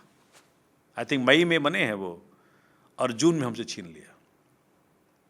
आपको मालूम है किस बात पे? एक कांस्टेबल पकड़ा गया था ब्राइब लेते हुए, उसको बचाने के लिए हाई कोर्ट में चला गया केंद्र सरकार, और 1 पेज का नोटिफिकेशन निकाल दिया और कहा कि जी anti corruption branch qualifies to be a police station and law and order is not with you, and hence we are taking away anti-corruption branch from you. On what? Because you want to save a corrupt constable. ये है आपकी corruption, anti corruption major माननीय मोदी जी, आप सोच सकते हैं। और वहाँ से शुरुआत लड़ाई चली और फिर तो वो एक एक चल करके बड़ी बहुत कुछ इन्होंने किया। और आपको फाइनली आपको पता ही होगा कि 11 मई 2023 को माननीय उच्चतम न्यायालय ने, सर्वोच्च न्यायालय ने, कॉन्स्टिट्यूशन बेंच ने जजमेंट पास किया कि services department has to be with the elected government, it can not be with LG. इसका मतलब जैसे जनता ने गाड़ी मुझे दी, ड्राइवर हमारे कॉम्पिटिटर कंट्रोल में रहे तो कैसे गाड़ी चलेगी। बड़ा अच्छा रहा, 8 साल की जद्दोजहद के बाद वे दिल्ली के द्वारा चुनी गई सरकार के पास जो ताकत संविधान ने दी उसको भाजपा ने छीनी, तो सुप्रीम कोर्ट ने रिस्टोर किया। लेकिन भाजपा ने फिर 8 दिन के अंदर ही बना लिया ऑर्डिनेंस बना करके 19 मई 2023 को, जब सुप्रीम कोर्ट गर्मी की छुट्टियों में जा रहा था, आधी रात को ऑर्डिनेंस बना करके वो ताकत को छीन लिया। आज दिल्ली में सरकारी अधिकारियों के ऊपर कंट्रोल एलजी साहब का है। केंद्र की मैं बात करूँ, अगर दिल्ली पूरी तरह से अब केंद्र के हाथ में है और चल रही है इनडायरेक्टली वे में, मैं अगर ये कहूँ तो गलत होगा? आज चल रही है, अब क्या बताएंगे, कुछ नहीं चल रहा है। मतलब मैं तो ये, मेरे क्षेत्र के लोग कहते हैं, सोमनाथ जी आपकी ताकतें मोदी सरकार ने छीनी, लेकिन उसके बावजूद जितना काम आप लोग कर लेते हैं, इनके 7 सांसद हैं दिल्ली में 10 साल से, अब तो फिर 7 सांसद इनके आ गए, इनसे 1% काम ना हो पाता। भाई जब आप फ़ोन ही नहीं उठाएं जनता का, और ख़ास करके दिल्ली में, क्योंकि दिल्ली के अंदर 3 जो सब्जेक्ट मैटर्स है, specially police, law and order, land, और अब तो सर्विस डिपार्टमेंट इनके पास है तो सारे सुनते हैं इनकी, तो उपलब्ध रहोगे तभी तो। ऐसी ताकत का क्या करोगे, क्या फ़ायदा? भाई बहुत धनवान है ना, आपका धन जनता को मिल ही नहीं रहा। तो ये वही जनता है अब वो ताकतवर है जो विधानसभा में आपको लाती है, लेकिन लोकसभा की बारी आती है तो वो उधर चली जाती है। हाँ, चूंकि वो अब ये दिल्ली का इस बार का रवैया भी ऐसा रहा, बट मैं तो देख के हैरान। वैसे इस बार जनता ने मुझे काफ़ी वोट दिए हैं, 4.25 लाख वोट दिया एमपी के चुनाव में, मैं तो धन्यवादी हूँ। देखो मैं तो, देखिए चक्कर क्या है ना कि मैं बिल्कुल ही आम में आम आदमी हूँ, और राजनीति वाला वो जो 3-5 का जो वो तरीका है वो मुझे नहीं आता जी। तो आम आदमी पार्टी और अरविंद केजरीवाल में आपको क्या खूबी दिखी, ये आपने बहुत विस्तार से बता दिया। लेकिन एक चीज़ है जो अब मैं पूछना चाहूँगा कि बीते 10 सालों में 12 में पार्टी बनी, 13 से आप बिल्कुल एक्टिवली उसमें रहें, पहले से भी रहें, बट 13 से आप सदस्य रहें। 2024 इतने सालों में आपने अरविंद केजरीवाल के अंदर कभी कुछ बदलाव देखा कि ये जो केजरीवाल तब हुआ करते थे वो अब नहीं हैं या अपग्रेड हो गए? क्योंकि कुछ ऐसे ही आपके पुराने साथी रहे जिन्होंने उन्हें ऐतिहासिक भूल करार दिया। वो साथी आपके इसलिए भी रहे क्योंकि 2014 के चुनाव में अमेठी में आचार संहिता का केस लगा, और आपके साथ जो 4 लोग थे उनमें एक वो भी थे, और बाद में वो ऐतिहासिक भूल करार देते हैं आम आदमी पार्टी और अरविंद केजरीवाल को। तो आपने कुछ नोटिस किया ऐसा कि कुछ भूल है? बिल्कुल नहीं। देखिए कारण क्या है कि अब अरविंद जी जब एक आम एक्टिविस्ट थे, तब की ज़िंदगी अलग थी। दिल्ली के मुख्यमंत्री बना दिया जनता ने, तब ज़िंदगी अलग हो जाएगी। जैसे जैसे व्यक्तियों के पास दायित्व आते जाते हैं, वैसे वैसे उनकी जो व्यस्तता है नेचुरली वो उन चीज़ों में हो जाएगी। अब आप सोचो कि पहले की तरह ही आपको समय दे दें, आप सोचो कि पहले की तरह ही आप बगैर बताए घर चले जाओ, तो नहीं हो सकता ना। वो अब एक पद पे हैं, एक दायित्व पे हैं, तो हम सबको ये चाहिए कि उस व्यक्ति को की चिंताओं को जितना हम दूर कर सकें, जो नई जिम्मेदारी मिली है, उतना बेहतर होगा। अगर हम अपने लिए लगे रहें कि हमको राज्यसभा का सदस्य बना दो, हमको ढिगड़ा बना दो, फलना बना दो, क्या चलेगा? अरे भैया आप बैठो तो सही, आराम से बैठो।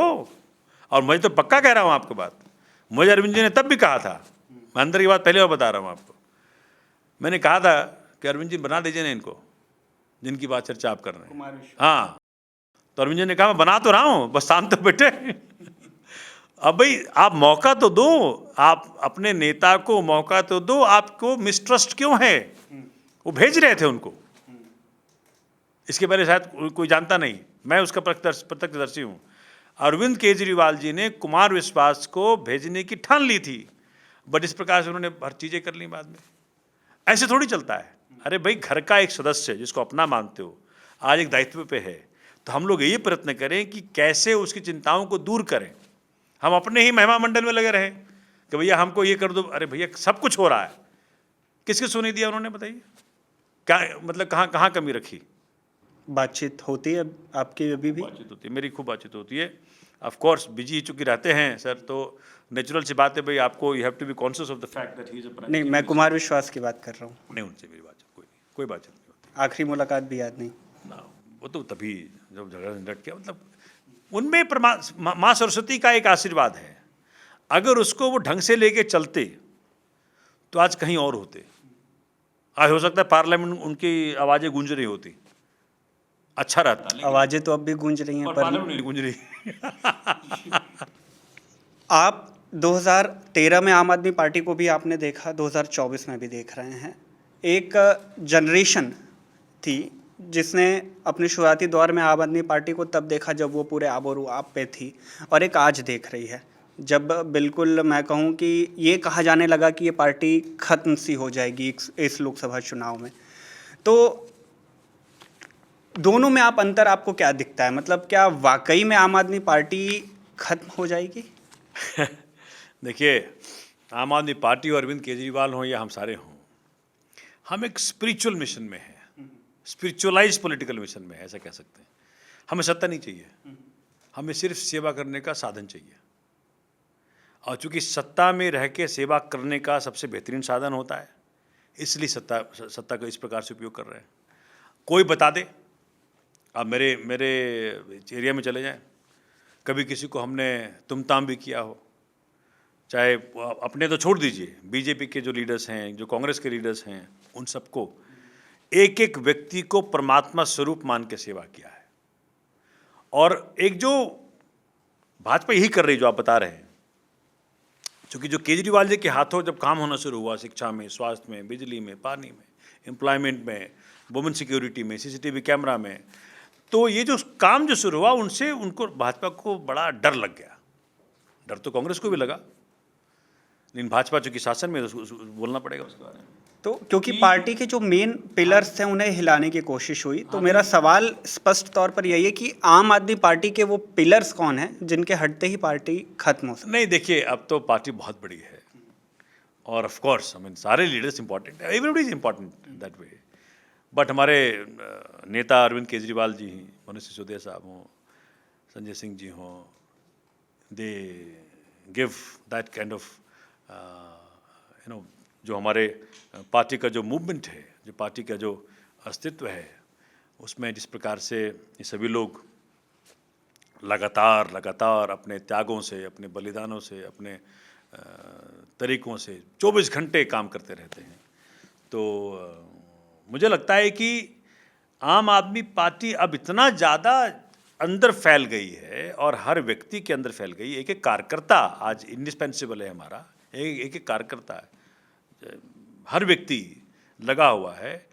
भाजपा उसको डैमेज करने का प्रयत्न कर रही है कि जी, जिस प्रकार से इन्होंने एक संभावनाएं पैदा कर दी कि भाई क्या नहीं हो सकता गवर्नमेंट स्कूल्स में, क्या नहीं हो सकता गवर्नमेंट हॉस्पिटल्स में, क्या नहीं हो सकता बिजली में, पानी में, हर प्रकार की सुविधाओं देने में, तो वो सर्विसेज डिपार्टमेंट अपने हाथ में लेकर के एलजी साहब के द्वारा राजनीति करा करके, कामों की गति को कम करा करके, कामों को रोक करके, एक प्रकार से ये प्रयत्न करने का उन्होंने सोचा कि भाई काम की गति धीमी होगी, काम नहीं होगा तो जनता के मन में इनके प्रति जो उल्लास है, जो खुशियाँ मिलती जनता को, वो कम हो जाएंगी, वो धीरे धीरे खत्म हो जाएंगी।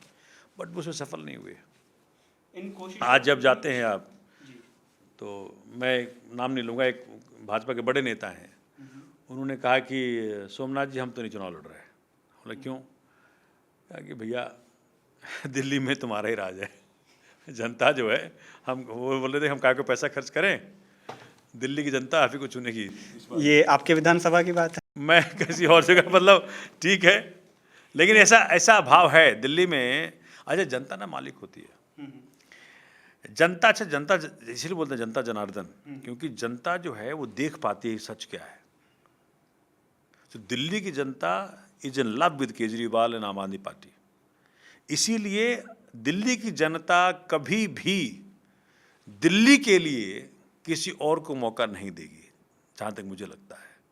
क्योंकि हमारे जो कामों का जो तरीका है और जो समर्पण का तरीका है, जो जनता के प्रति हम समर्पित हैं, उसमें उन्हें खोट नहीं दिखता। उनको ये तो दिख जाता है कि जो हमने कहा था काम लेट हुआ या नहीं हुआ, लेकिन वो समझते हैं क्यों नहीं हुआ। हमारे हमारे हमारे उसमें एफर्ट्स में उन्हें खोट नहीं दिखती। जी, सुनीता केजरीवाल, इनका नाम बतौर एक मैं कहूँ ऑप्शन के तौर पे देखा गया। केजरीवाल अगर नहीं है तो सुनीता केजरीवाल उनकी जगह ले सकती हैं। कयास लगाए गए कि हो सकता है बिहार जैसा माहौल दिल्ली में देखने को मिले। तो सुनीता केजरीवाल का इस तरह से सामने आना, अपील करना, ये सिर्फ एक पत्नी धर्म था या फिर राजनीति में कुछ आसार हैं आगे? मैं तो ये कहूँगा कि हमारे पार्टी के लिए वो वरदान साबित हुई। अरविंद जी को इन्होंने जेल में जब डाला तो इनको लगा अरविंद जी के एब्सेंस में पार्टी खत्म हो जाएगी।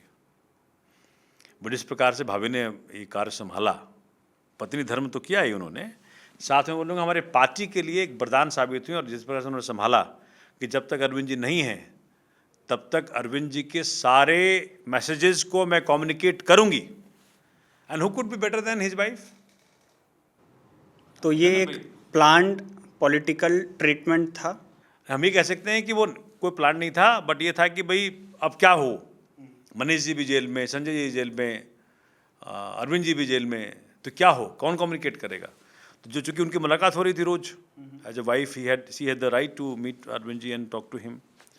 तो वो कम्युनिकेशन का चैनल बड़ी अच्छी बन गई। और आज इतनी इफेक्टिव चैनल है अरविंद जी के विचारों को जनता तक पहुँचाने में कि हर तरफ कार्यकर्ताओं का मनोबल बढ़ा है सुनीता जी के आने से। तो मुझे लग रहा है कि वैसे तो क्या फैसला क्या नहीं होगा बाद में देखा जाएगा, लेकिन सुनीता जी ने बहुत अच्छा अपना रोल अदा किया अरविंद जी के अवसर से। आप उस लूप में थे जहां ये चर्चा चल रही थी कि सुनीता जी को आगे आना चाहिए और उनका मैसेजेस पहुंचाना चाहिए। जाहिर सी बात है चर्चा हुई होगी उसके बाद। नहीं, देखिए, ये तो चूँकि सब लोग बैठते ही हैं, मुझे लगता है कि ये अच्छा चॉइस था और अच्छी बात हुई। अच्छा मतलब कह सकते हैं ब्लेसिंग इन डिस्गाइज हुई, ब्लेसिंग इन डिस्गाइज। अच्छा, वो कोऑर्डिनरी नहीं है इस प्रकार से लोग कहते हैं कि भाई अरविंद जी के बदले ये और वो। अरे वो खुद IRS हैं, IRS अधिकारी रहीं। She is a intelligent person in her own capacity as well. तो ऐसा कोऑर्डिनरी नहीं है वो, वैसे भी है ना कि किसी को बैठा दिया, ऐसा थोड़ी है। तो she has a capacity and she is delivering beautifully the messages of Arvind Kejriwal ji to जनता। हरियाणा में देखिए कितना अच्छा चल रहा है सारा, जितने भी सभाएं हो रही हैं। आम आदमी पार्टी या दिल्ली का जब भी जिक्र आता है, खास करके दिल्ली के बाहर वाले लोगों के सामने, तो दो चीज़ें जहन में सबसे ज़्यादा आती हैं, फ्री पानी और एक शराब की बोतल पे एक शराब फ्री, जो अब नहीं है। पर ये चर्चा खूब हुई, बटोरी खूब इसने। फ्री बस की भी बात होती है, और सुविधाओं की भी बात होती है, स्कूल की भी बात होती है, लेकिन ये दो टॉपिक्स हैं, चाहे वो शराब नीति पे हो या फिर वो इलेक्ट्रिसिटी पे हो, इसकी सबसे ज़्यादा चर्चा होती है। तो आम आदमी पार्टी के वो 2-4 स्टेप्स कौन से थे जिसने इससे बहुत ऊपर उठाया और जो मैं कह सकता हूँ कि खामियाजा भी उसका आपको भुगतना पड़ा हो?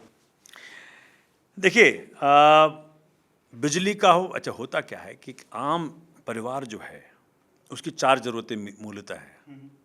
बिजली चाहिए, पानी चाहिए, शिक्षा चाहिए, स्वास्थ्य चाहिए।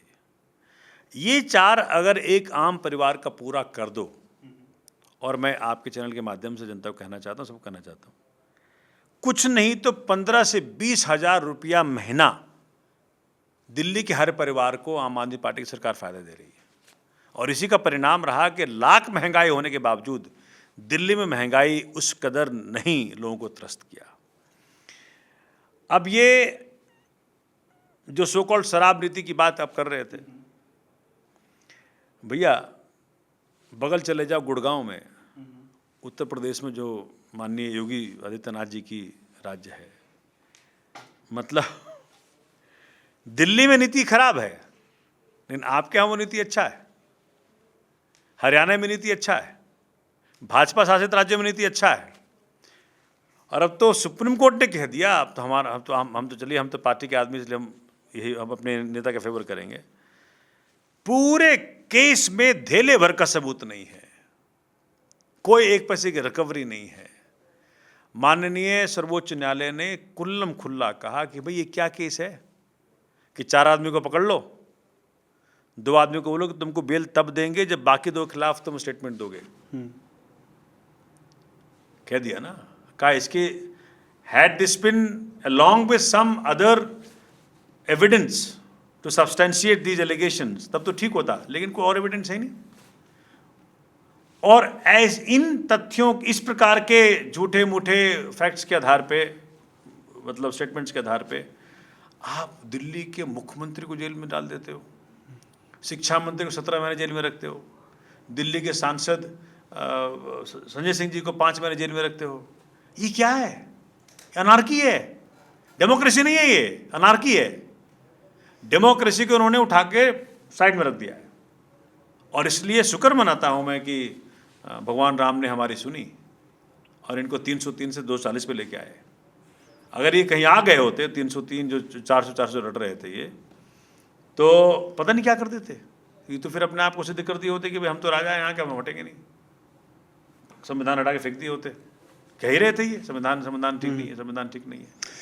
मैं फर्ज करता हूँ कि मैं एक पत्रकार नहीं, मैं एक आम सा इंसान हूँ जो पढ़ता है, लिखता है सामान्य चीज़ों में, जिसकी राजनीति में बहुत ज़्यादा समझ नहीं है, ना ही वो पूरे इस दिल्ली में जो कुछ हुआ उसे जानता है।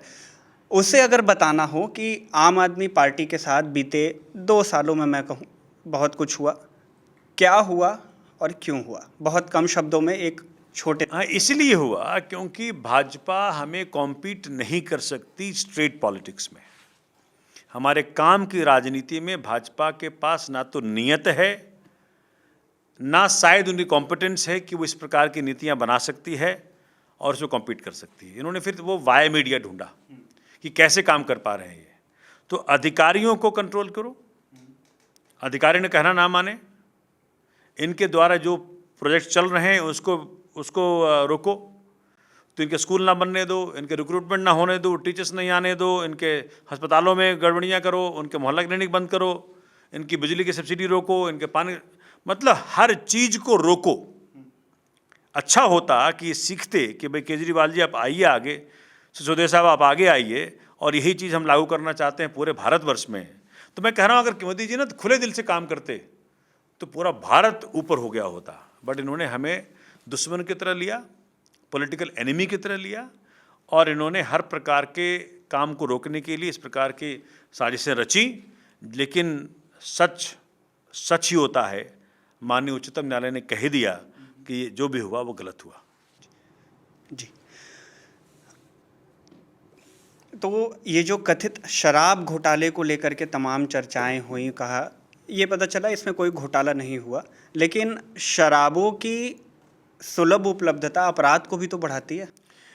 इससे दूसरा पहलू देखें आप। देखिए, मैं नॉन ड्रिंकर हूँ, टी टोटलर हूँ। हाँ, मैं प्योर, चूँकि आध्यात्मिकता में हूँ तो मैं शराब का सेवन नहीं करता। तो लेकिन चूँकि आपकी जो पर्सनल लाइफ है उसको आप इम्पोज नहीं कर सकते लोगों पे। जैसे मैं मीट नहीं खाता हूँ, तो मैं नहीं कह सकता कि सब मीट ईटर को हम वो बंद कर देंगे सब कुछ।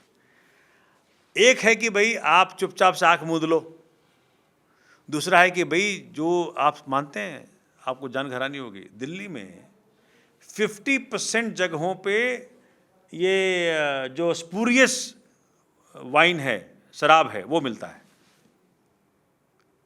जो जिसमें कई नेता कई पार्टियों के इन्वॉल्व हैं। उनकी जो इलीगल चलती है शराब बिक्री का काम, उसकी तरह उनकी दुकान चलती है। आम आदमी पार्टी की शराब नीति थी कि भाई सब कुछ लीगल हो जाए, दिल्ली में कोई गंदी शराब या स्पूरियस या जहरीली शराब ना बेच पाए, और नियमों से हो, बच्चों को शराब ना मिले, जो सरकार के नियम उसका पालन हो और अच्छे तरीके से उपलब्ध हो। अब इन्होंने हमारे ही नियम चुरा चुरा करके ये और जगह पे पॉलिसी लगाई इन लोगों ने, लेकिन हमारी पॉलिसी को इन्होंने इस प्रकार से गलत साबित करने का प्रयत्न किया। लेकिन कुछ तो बोले, कहाँ गलत, क्या गलत? अगर मान लीजिए इसका दाम 100 रुपया है और आप इस प्रोडक्ट को ढंग से पैकेजिंग करके जनता को दे, जैसे कि वो आदमी कॉन्शियस होकर के चीज़ों को करे। नहीं तो आप आज उसमें हर प्रकार के सीसीटीवी कैमरा था, हर प्रकार की व्यवस्था थी, जिससे कि कोई गलत ना हो सके। तो उसको उसमें हम तो अपने हमारे इलाके में, अरविंद जी नहीं पीते, मैं नहीं पीता, हमारे नेता नहीं पीते, मुख्यतः सारे नेता नहीं पीते। मैं तो ये कहूँगा कि भैया ये क्या तरीका है? आज उसी दिल्ली में एलजी साहब के नाक के नीचे जहरीली शराबें बिक रही हैं, लोग मर रहे हैं, तो क्या वो अच्छा है? शराब बिल्कुल ही गलत चीज़ है, मैं तो खुद मानता हूँ, मैं तो इसका पक्षधर नहीं हूँ कि शराब लोग पिएं, लेकिन गलत चीज़ है। लेकिन जब इस पे इस प्रकार से नहीं कर सकते या बैन नहीं कर सकते। अच्छा, जहाँ जहाँ बैन है बताइए क्या हुआ? गुजरात में बैन कर दिया इन्होंने। बैन का मतलब क्या? ज़्यादा धंधा, नेता मोटा कमाएगा, गलत बेचेगा। बिहार में बैन है, क्या हो रहा है वहाँ? जहरीली शराब से लोग मर रहे हैं गुजरात में, बिहार में। तो कहाँ से मिल रहा है?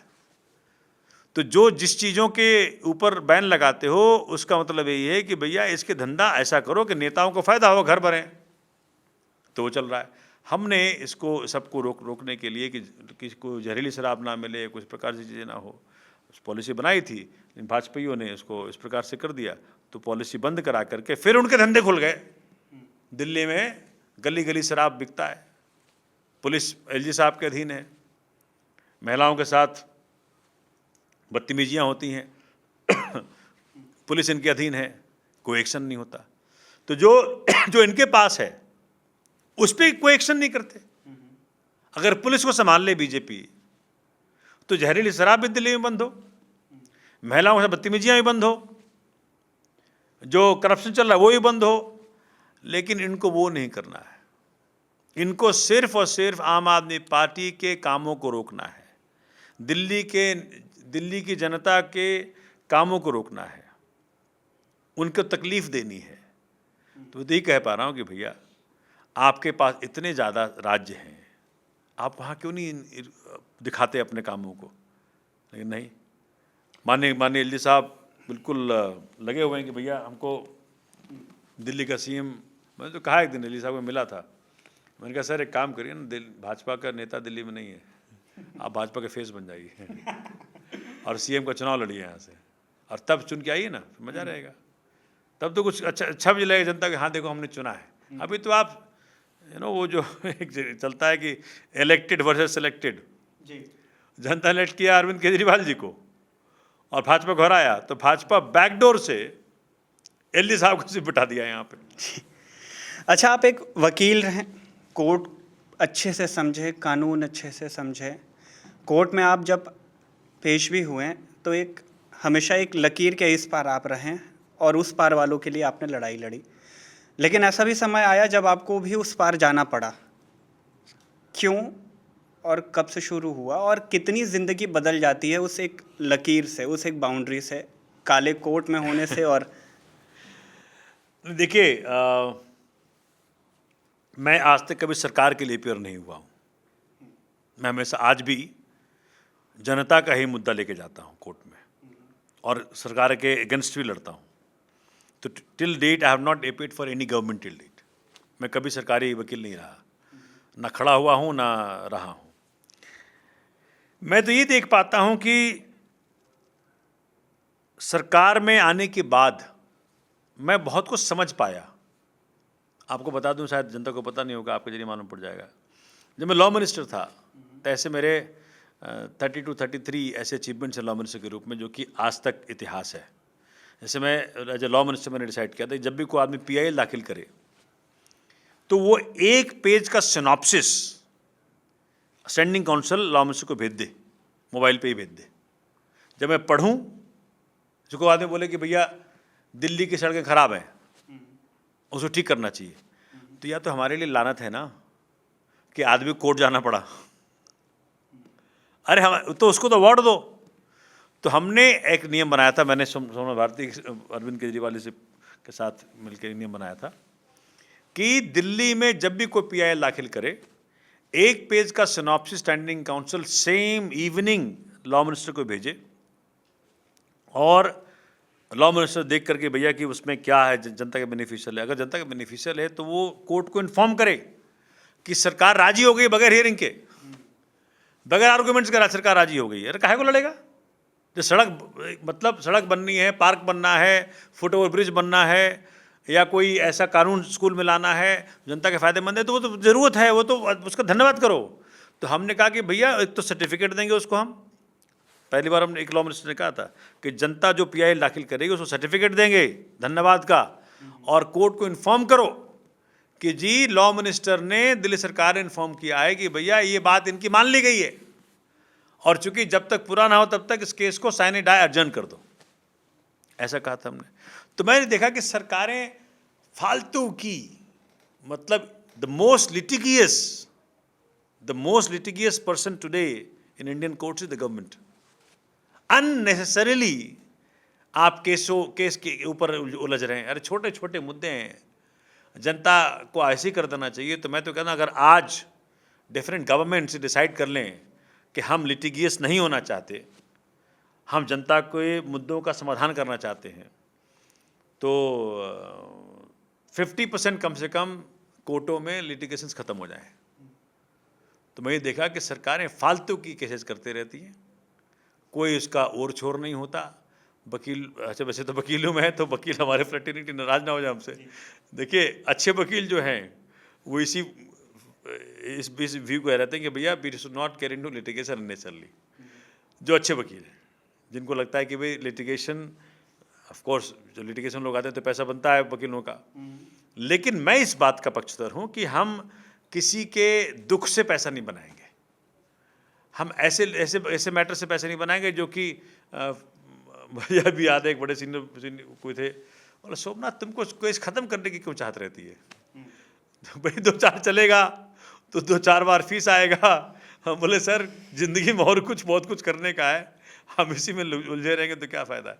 तो मैं इस बात का पक्षधर हूँ कि भाई सरकारों को, इसलिए जब सरकार में मैं आया, मैं इस बात को समझा कि लिटिगेशंस कम करो, जनता के तकलीफ़ों का समाधान डायरेक्टली करो, अपने दायित्व को निभाओ, जनता को कोर्ट का रास्ता ना अपनाना पड़े।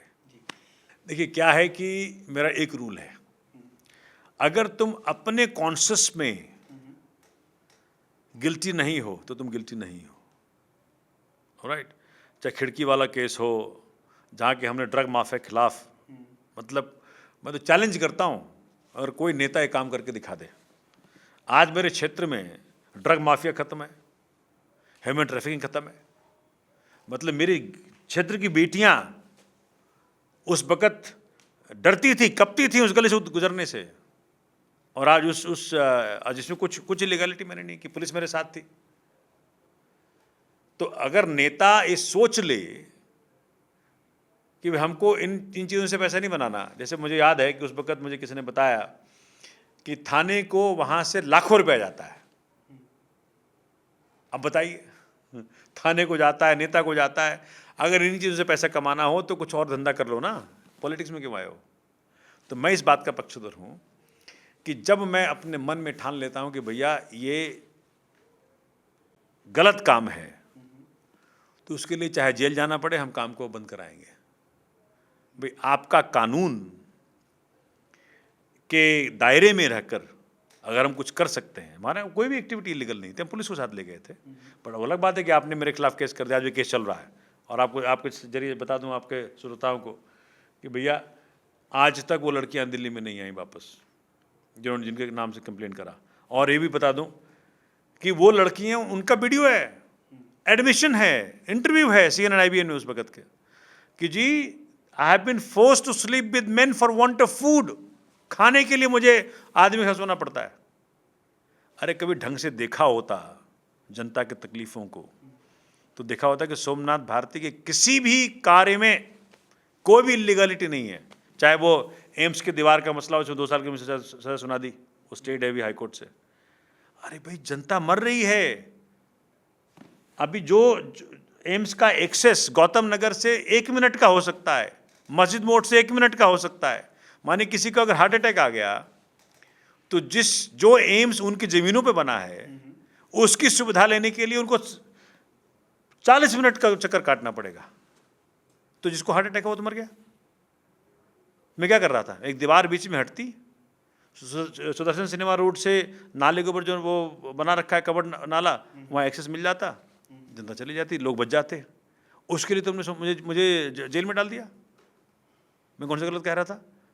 और वो भी एक्शन किसका? पीडब्ल्यूडी का, जेल में सोमनाथ। चाहे वो यूपी का मसला हो जहाँ मैं पहला दिन कभी भूले नहीं होंगे। ना ना ना आपको, अच्छा मैं वो मेरा क्या ना, आध्यात्मिकता मेरी बहुत स्ट्रांग है। मुझे याद है कि जब हम जेल में गए तो मैं विपश्यना का फॉलोवर हूँ, तो उसमें एक दृष्टा भाव, तटस्थ भाव जो भगवान बुद्ध की है, तो भारत का सबसे पुरानी विद्या, भगवान बुद्ध इसको वापस लेके आए 2500 साल पहले। जिस दिन आपने ये काम कर लिया विपश्यना का ध्यान, कोई दुनिया में कोई भी तकलीफ आपको विचलित नहीं कर सकती। आप दृष्टा हो गए। तकलीफ किसको हो रहा है? तकलीफ शरीर को हो रहा है, आप देख पा रहे हो।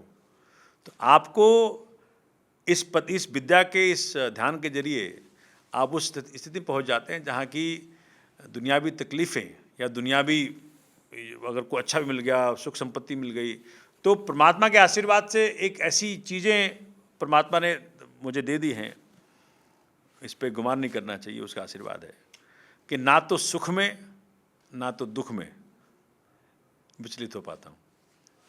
किस तरह की शारीरिक तकलीफ़ें जो वहाँ आपने देखी, इनफैक्ट पूरा दिन आपका कैसा रहा उस समय का? मतलब आप अभी तक जनता के लिए काम करते आए और अब आप जेल के अंदर हैं, और वो पहली दिन, वो पहली रात, क्या कुछ? अब ये विभिन्न लोगों की विभिन्न अनुभव हो सकती हैं, लेकिन जब मैं गया तो पत्थर की सिल्ली होती है, वो जो पत्थर का बना होता है, उसमें गद्दा वद्दा नहीं होता आपके सेल में, और सेल के पिछला हिस्से में टॉयलेट वगैरह बना होता है। तो मैं रात को पहुंचा था, चूँकि वो लेट नाइट मिलता है आपको जो पेपर्स बनते हैं कोर्ट से। आप मानेंगे नहीं, वहाँ लोग खाना बना के तैयार थे कि सोमनाथ जी आएंगे तो खाना वाना खाएंगे, और मैं जेल में अपने सेल में गया और पत्थर पे लेट गया, और ऐसी नींद आई जैसी नींद कभी घर में ना आई हो। ऐसी नींद कभी घर में ना आई हो। तो वो परमात्मा दया करता है, वो एक आपको हेल्प करता है, वो आपको आपकी चीज़ों को उस प्रकार से, जब से जैसे ना, जैसे छोटा बच्चा अगर पिता को सरेंडर कर दे तो पिता देखभाल करता है। तो अगर आप की कितनी उम्र हो, परमात्मा को सरेंडर कर दो तो वो आपकी देखभाल करता है। आपको हर वक्त वो इंश्योर करता है कि भाई इसको, अच्छा दुख क्या है? जब मन में दुखी हो तब तो दुख है।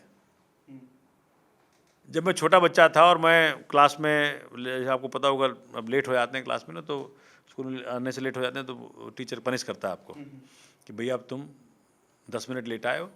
मुझे याद है कि जब मैं लेट हुआ तो कहा कि अब इस फील्ड का चक्कर काटो, क्योंकि गेट से उसको ले जाना स्कूल में, तो टीचर ने कहा फील्ड का चक्कर काटो, तो उसने कहा 3 चक्कर काटो। और मुझे लगता है कि मैं 8वीं में था, मैं चक्कर काटना शुरू किया, 3 काट लिया। तो चौथा काटने लगा मैं, उसको लगा कि भैया ये हो सकता है गिनती में मेरी गिनती गड़बड़ हो गई हो। जब मैं 5वें में आया तो उसको लगा ये क्या कर रहा है, तो वो दौड़ के मेरे पास आए, बोले सोमनाथ मैंने तुमको कहा 3, ये तो 5वां चल रहा है मुझे लग रहा है। मैंने कहा सर आपका 3 पूरा हो गया, अब मुझे मज़ा आ रहा है। तो जिस दिन आप तकलीफ़ को, दुनिया की दी गई तकलीफ़ को आप अपने एंजॉयमेंट का सोर्स बना लो, फिर ये आपको तकलीफ़ नहीं दे सकते। तो मुझे जेल आज तक तकलीफ़ नहीं दिया। वैसे तो मेरे जो साथी हैं मनीष जी 17 महीने रह के आए हैं, he can possibly give better answer, but मेरे लिए ये रहा, जितने दिन मैं रहा हूँ जेल में, मैं कभी दुखी नहीं हुआ, खाने को लेकर भी नहीं? कुछ नहीं। एक आम इंसान और एक और राजनेता में क्या अंतर होता है जब वो जेल के अंदर जाता है? उसको दूसरे तरीके देखिए, उसको ऐसे देखिए कि एक हम पॉलिटिकल प्रिजनर हैं, हम कोई हिनियस क्राइम में नहीं गए जेल, हम कोई मर्डर में, कोई चाकूबाजी में, चाहे मेरे साथी हो चाहे मैं हूँ, हम तो ऐसे ही गए ना भैया। तुमने कहा कि एम्स का दीवार तुमने तोड़ा, एम्स का दीवार किसके लिए टूट रहा था? तोड़ा तो PWD ने, लेकिन वो जनता के फायदे के लिए। चाहे बोलो भैया तुमने खिड़की में ही कर दिया, या तुम बोलो वहाँ यूपी में अस्पताल देखने गए थे। हम पॉलिटिकल प्रिजनर्स हैं, पहली बात तो हमें, हमारे अंदर हमें गिल्ट फीलिंग तो है नहीं, हमने गलत तो किया नहीं। तो इसलिए अगर कोई हेनियस क्राइम करके जाओगे तब, अच्छा आदमी मरता है अपने कॉन्शियसनेस में, याद रखिएगा इस बात को, क्योंकि आपको पता है कि आपने गलती की है। तो दुनिया तो बाद में कहेगी कि तुम मर्डरर हो, पहले तो तुम ही मर गए कि तुम मर्डरर हो, तुमने मारा किसी को। दुनिया के दिया जजमेंट के द्वारा दिया गया पनिशमेंट से ज़्यादा बड़ा है आपके अंदर का फीलिंग कि आपको पता है कि आपने मारा है। तो अगर मैं कोई मर्डर में गया होता तो अलग बात थी, बट चूंकि मैं पॉलिटिकल प्रिजनर रहा, मैं कभी एम्स के दीवार के चक्कर में, कभी जनता के लिए स्कूल अच्छे मांगने के चक्कर में जेल गया, तो उसमें एक अलग, वहाँ के लोग भी जानते हैं आपको भाई किस प्रकार से आए। नहीं तो जो मर्डर जाता है ना, तो अंदर ही मार खाता है वो। क्योंकि लेट्स से अगर आपको याद होगा जो निर्भया कांड हुआ था, तो निर्भया कांड के जो कैदी लोग थे उनको जेल में मार पड़ी, क्योंकि एक जो अपराधी भी है ना अंदर बैठा हुआ, सब कोई तो हिनियस क्राइम वाला नहीं है ना, कोई छोटा मोटा चोरी किया, तो जो बिल्कुल हिनियस क्राइम है, जैसे अभी जो कलकत्ता में घटना घटी है, या चाहे मणिपुर में जो घटना घट रही है, इसके जो अपराधी होंगे उनको जेल में लोग बैठे नहीं देंगे ढंग से, वो जेल में मार खाएगा, क्योंकि जेल कहाँ तक कंट्रोल करेगा। इसलिए उनके लिए नरक है। बट हम जैसे लोग जो पॉलिटिकल प्रिजनर है, हमारे लिए कोई मुसीबत नहीं है, हम तो जाते हैं। अच्छा जेल में जब गए, अब जेल के कैदियों से बातचीत शुरू हो गई हमारी। अच्छा, उनके दुख सुख को हमने डॉक्यूमेंटेशन शुरू कर दिया कि तुम बताओ। हमने कई बार आकर के, हाँ हमारे होम मिनिस्टर थे पहले से जैन साहब, उनसे वो कहा कि भैया इसको मिल जाना चाहिए। हमारे मिलता है ना, हम लोग एक बोर्ड होता है, सेंटेंस रिवीजन बोर्ड होता है SRB, तो उसमें they can be on compassionate ground on seeing good behaviour they can be released also. तो हमने ये प्रयत्न किया कि भाई हमारा जब जेल में आना हुआ है तो इस बात के लिए हम इसको यूटिलाइज कर लें, बिकॉज मेरा ये मानना है कि जुडिशल सिस्टम अभी बहुत अच्छा नहीं है, हमारा बहुत अच्छा होने का चांसेस बहुत ज़्यादा है कि गलत आदमी फंस जाता है। अब ऐसा नहीं, अच्छा वकील नहीं ले पाया तो जेल चला गया, अच्छा वकील हो तो आप कुछ भी कर लीजिए, बाहर आ जाते हैं, ठीक है। तो इसलिए मुझे लगता है कि बहुत अच्छे लोग भी, निर्दोष लोग भी जेल चले जाते हैं। इसलिए ज़रूरत है देश को एक अच्छे सिस्टम की जहाँ की निर्दोष लोग ना पड़े। ये तो आम आदमी पार्टी और उस पर आने वाले कंट्रोवर्सीज को अगर हम गूगल पर सर्च करें तो एक नाम अभी हाल फिलहाल में दिखाई देता है, स्वाति मालीवाल वर्सेस विभव अग्रवाल का। मामला पूरा क्या है? क्योंकि जिस हिसाब से इसके ट्रायल्स होने लगते हैं सोशल मीडिया पे, चाहे वो बयानों की बात हो या फिर उनके बारे में लिखा, ये कहूँगा और मैं बिल्कुल जिम्मेदारी से कह सकता हूँ कि जिन आधार पे विभव को इतने महीने जेल में रहना पड़ा, उस आधार पे किसी का अरेस्ट नहीं होता, FIR तक दर्ज नहीं होता। इतना खोखला केस है ये, ठीक है। वो सिर्फ विभव ये इसलिए भुगता कि अरविंद केजरीवाल जी का साथी है, ठीक है। अब लेकिन आरोप भी तो बाहर से नहीं है। अब उसका पार्टी एनालाइज करेगी, लेकिन मैं तो इतना ही कह सकता हूँ कि स्वाति किसी वक्त हुआ करती थी हमारी स्ट्रांग। अब ये क्या हुआ, क्या घटना घटी, क्यों ऐसा उसने इस प्रकार से किया, चूँकि वो जब अरविंद जी जेल में थे, जब हम सब, बड़ी अच्छी बात है कि देखो पार्टी की इतनी हमारी बॉनहोमी है, इतनी पारिवारिक माहौल है कि हमारी पार्टी टूटी नहीं। अरविंद जी भी जेल में थे, मनीष जी भी जेल में थे, संजय सिंह भी जेल में थे, हम लोग सर्वाइव कर गए। अब तो सारे बाहर आ गए, अब तो अरविंद जी आ जाएंगे कुछ दिन में। तो क्या कारण रहा? उस वक्त स्वाति चली गई अमेरिका, यहाँ थी नहीं, तो किन कारणों से उनको इस प्रकार के करना पड़ा? पहला मोमेंट मैं जानना चाहूँगा जब आप लोग अपने कामकाज में व्यस्त रहे होंगे और खबर आई होगी।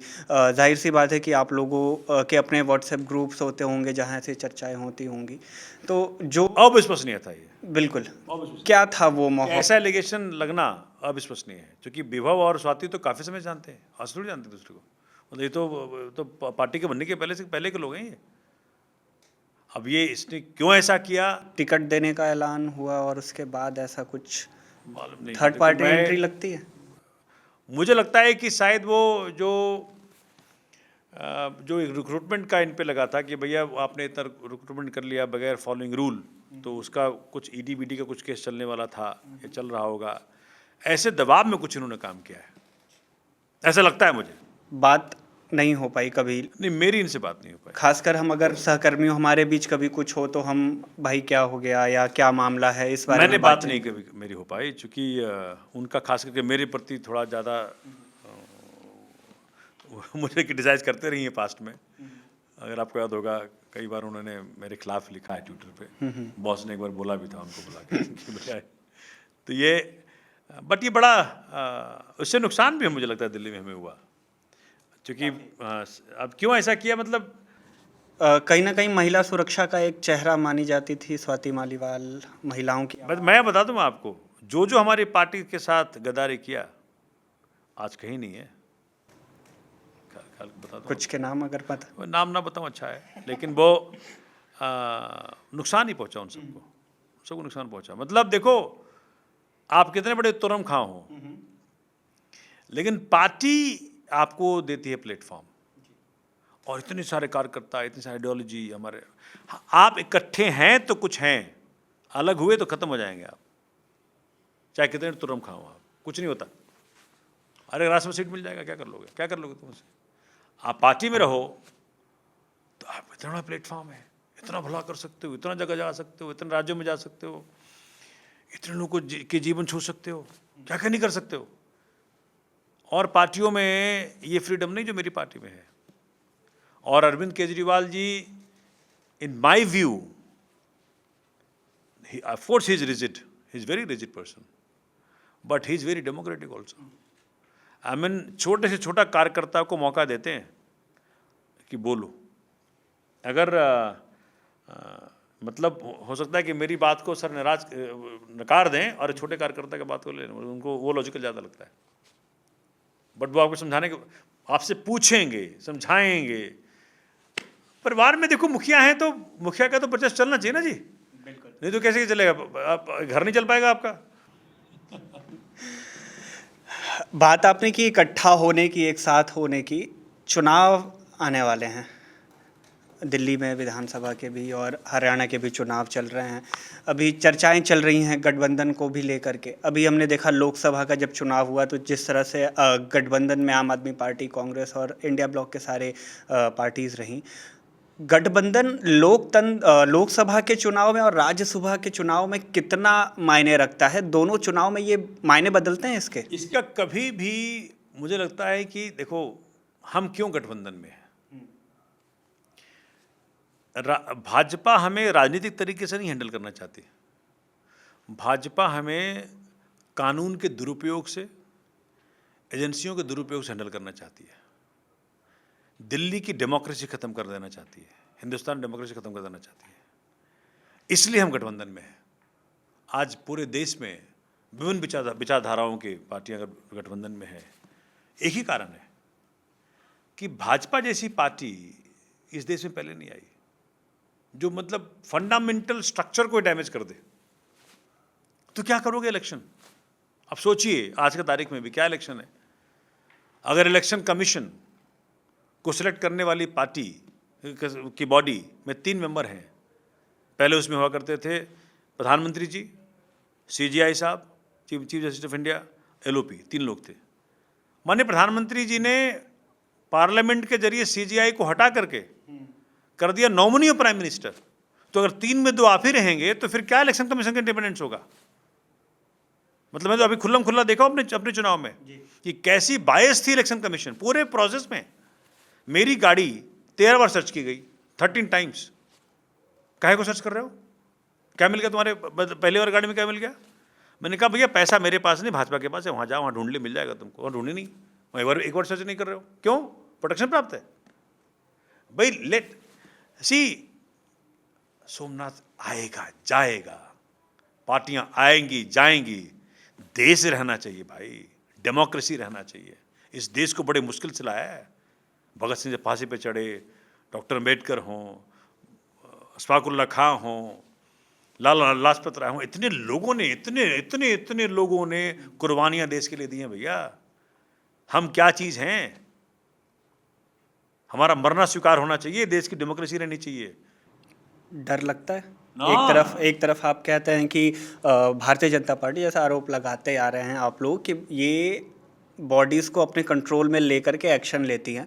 आप एक तरफ बता भी रहे हैं कि वो कितनी खौफनाक चीज़ें कर सकती है, दूसरी तरफ आप खुल के बोल भी रहे हैं। डर नहीं लगता? भाई मैंने कहा ना कि मैंने अपनी माँ को बोला हुआ है, क्योंकि मेरे फादर नहीं है, 16 में expired, he was spiritual wonder. तो माँ को बोला चिंता मत करो, वो चीज़ जिसके लिए मैं पैदा हुआ हूँ, my meditation and through serving humanity, I am basically doing spiritual exercises. My spirituality is serving the humanity through politics. वो तो जेल में भी कर सकता हूँ, ध्यान तो जेल में कर सकता हूँ ना, अच्छा ध्यान होता है जेल में, कोई वहाँ इंटरफेरेंस नहीं है। तो आप किसको डराना चाहते हो? जो डरेगा। डरे हमारे सिसोदिया साहब, डरे, तन के आए। संजय सिंह डरे, तन के आए। केजरीवाल जी डरे, तन के आएंगे। तो किसको डराना चाहते हो? हम वो मिट्टी के नहीं बने हैं जो तुम्हारे इसको गिदड़ भमकियों से डर जाए। हमें मौत मंजूर है, लेकिन तुम्हारे डराए हम डरेंगे नहीं। और हम पैदा किए गए भगवान राम के द्वारा, परमात्मा के, जिस भी नाम से पुकारो उसको। आपके गिदड़ भमकियों से हम डरने वाले नहीं हैं। आने वाले 5 सालों में भारतीय जनता पार्टी और आम आदमी पार्टी, इन दोनों का भविष्य आप क्या देखते हैं? देखिए, वैसे तो भविष्य जनता तय करती है, लेकिन मुझे लगता है कि जैसे हमारी पार्टियां, मेरी पार्टी भाजपा बच जाती है भाजपा के चंगुल में आने से, ये जो सपने देखते पूरा नहीं होता। यूँ लगता है भाई लोकसभा 19 में हम 0 पे आ गए तो पार्टी खत्म हो जाएगी। ये पार्टी खत्म नहीं होती, जनता दे देती है 62 सीट 70 में से। इनको लगता है कि भैया मतलब इनको ऑफिस नहीं देंगे तो इनके पास पैसे हैं नहीं, क्या करेंगे ये? जनता बना देती है नेशनल पार्टी, इनको ऑफिस देना पड़ता है। ये भर इनके प्रयत्न औंधे मुंह गिर रहे हैं ये बार बार। तो डिवाइन इंटरवेंशन है आम आदमी पार्टी अरविंद केजरीवाल जी की लाइफ में।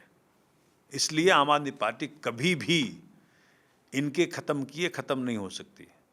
जब प्रभु चाहेगा तभी हो सकती है, लेकिन प्रभु ये चाहता है अभी कि आम आदमी पार्टी के जरिए देश में शिक्षा, स्वास्थ्य, बिजली, पानी, आम मुसीबतों का समाधान हर व्यक्ति तक पहुँचे। इसी परमात्मा चाहता है। नहीं तो देखिए ना, दिल्ली में 2 बार 3 बार, पंजाब में 20 सीट, फिर 92 सीट, छप्पर फाड़ के देता है वो। फिर देखो वहाँ गोवा में 2 सीट, गुजरात में 5 सीट, 10 साल में नेशनल पार्टी। और पैसा टंडन गोपाल को पैसा नहीं, हमारे पास चुनाव लड़ने पैसे नहीं होते। अभी मेरी इलेक्शन पिटीशन में कहा कि पता नहीं पूछना चाहते कि नहीं पूछना चाहते, पर बता दूं,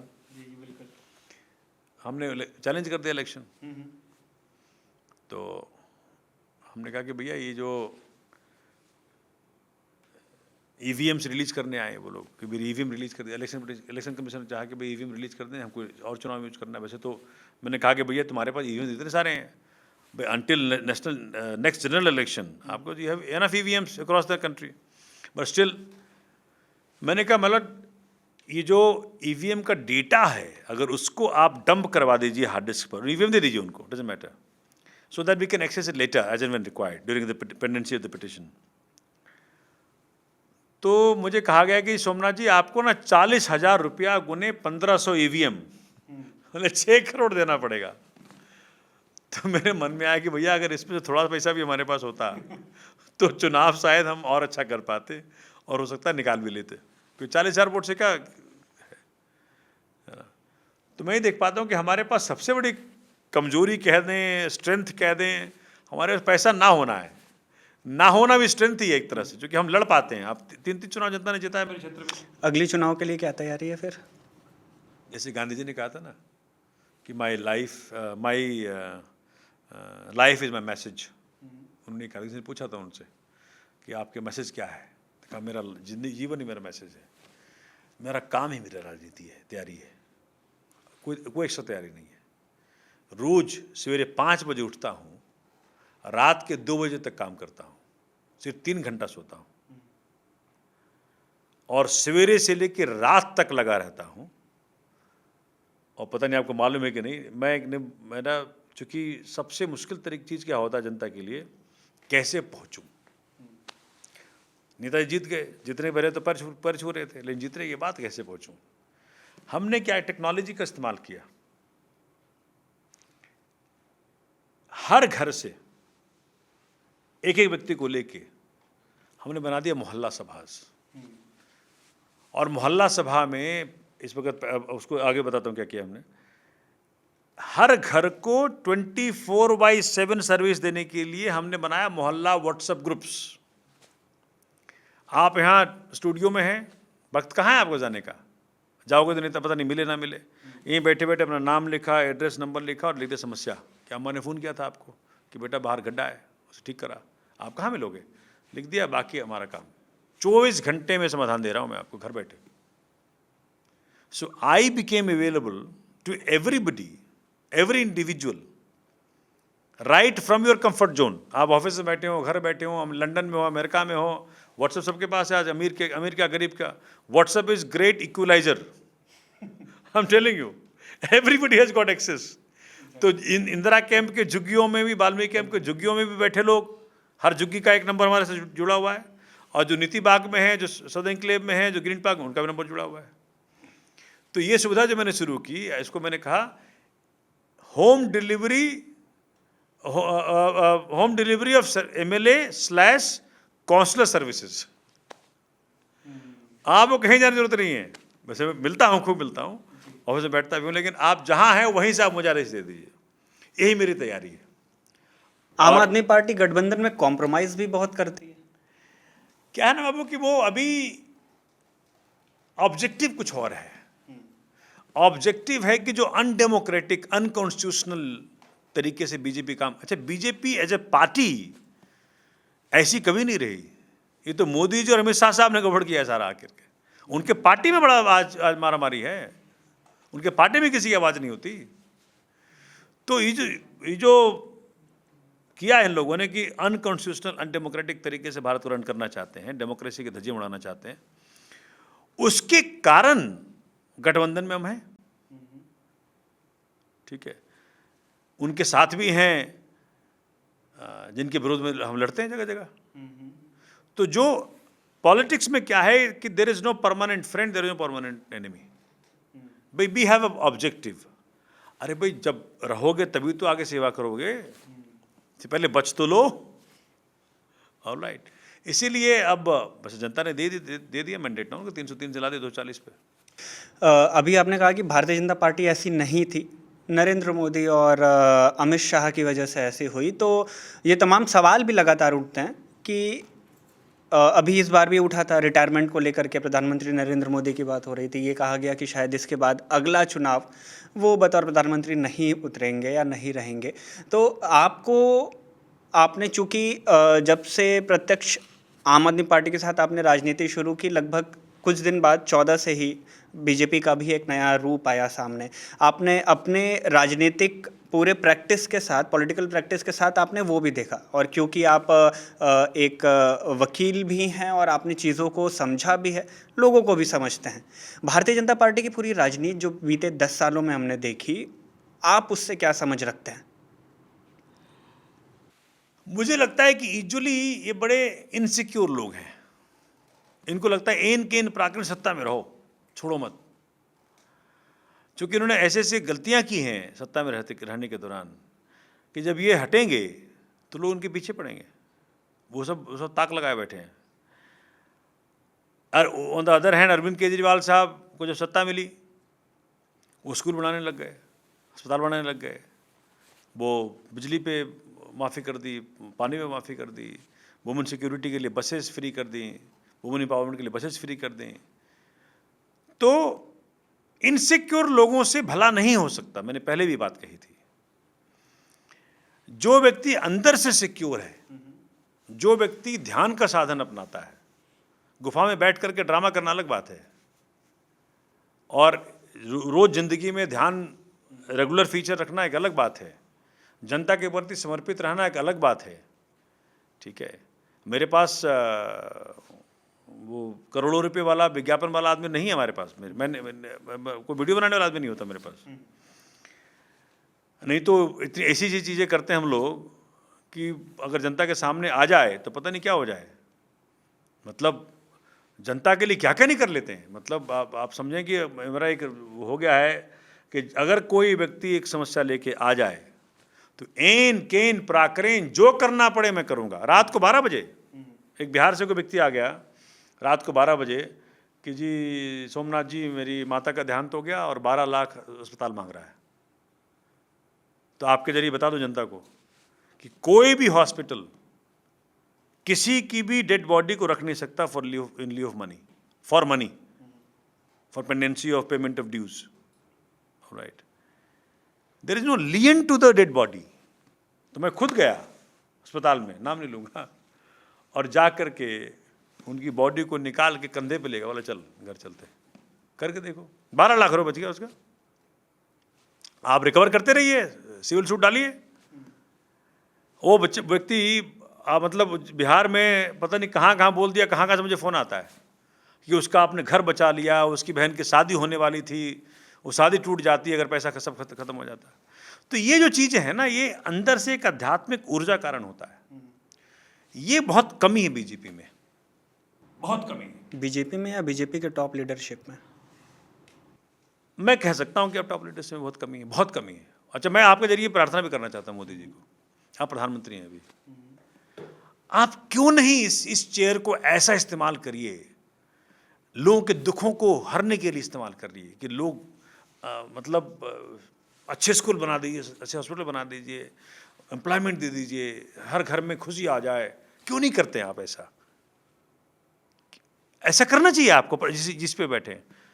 तो हो सकता है मेरे सुन लें, तो मैं प्रार्थना करना चाहता हूँ कि आप कर दीजिए तो अच्छा रहे। मतलब आपको परमात्मा ने मौका दिया कि 2 बार ऐसा मैंडेट किसको दिया ना भारत ने, बहुत समय बाद दिया मैंडेट ऐसा।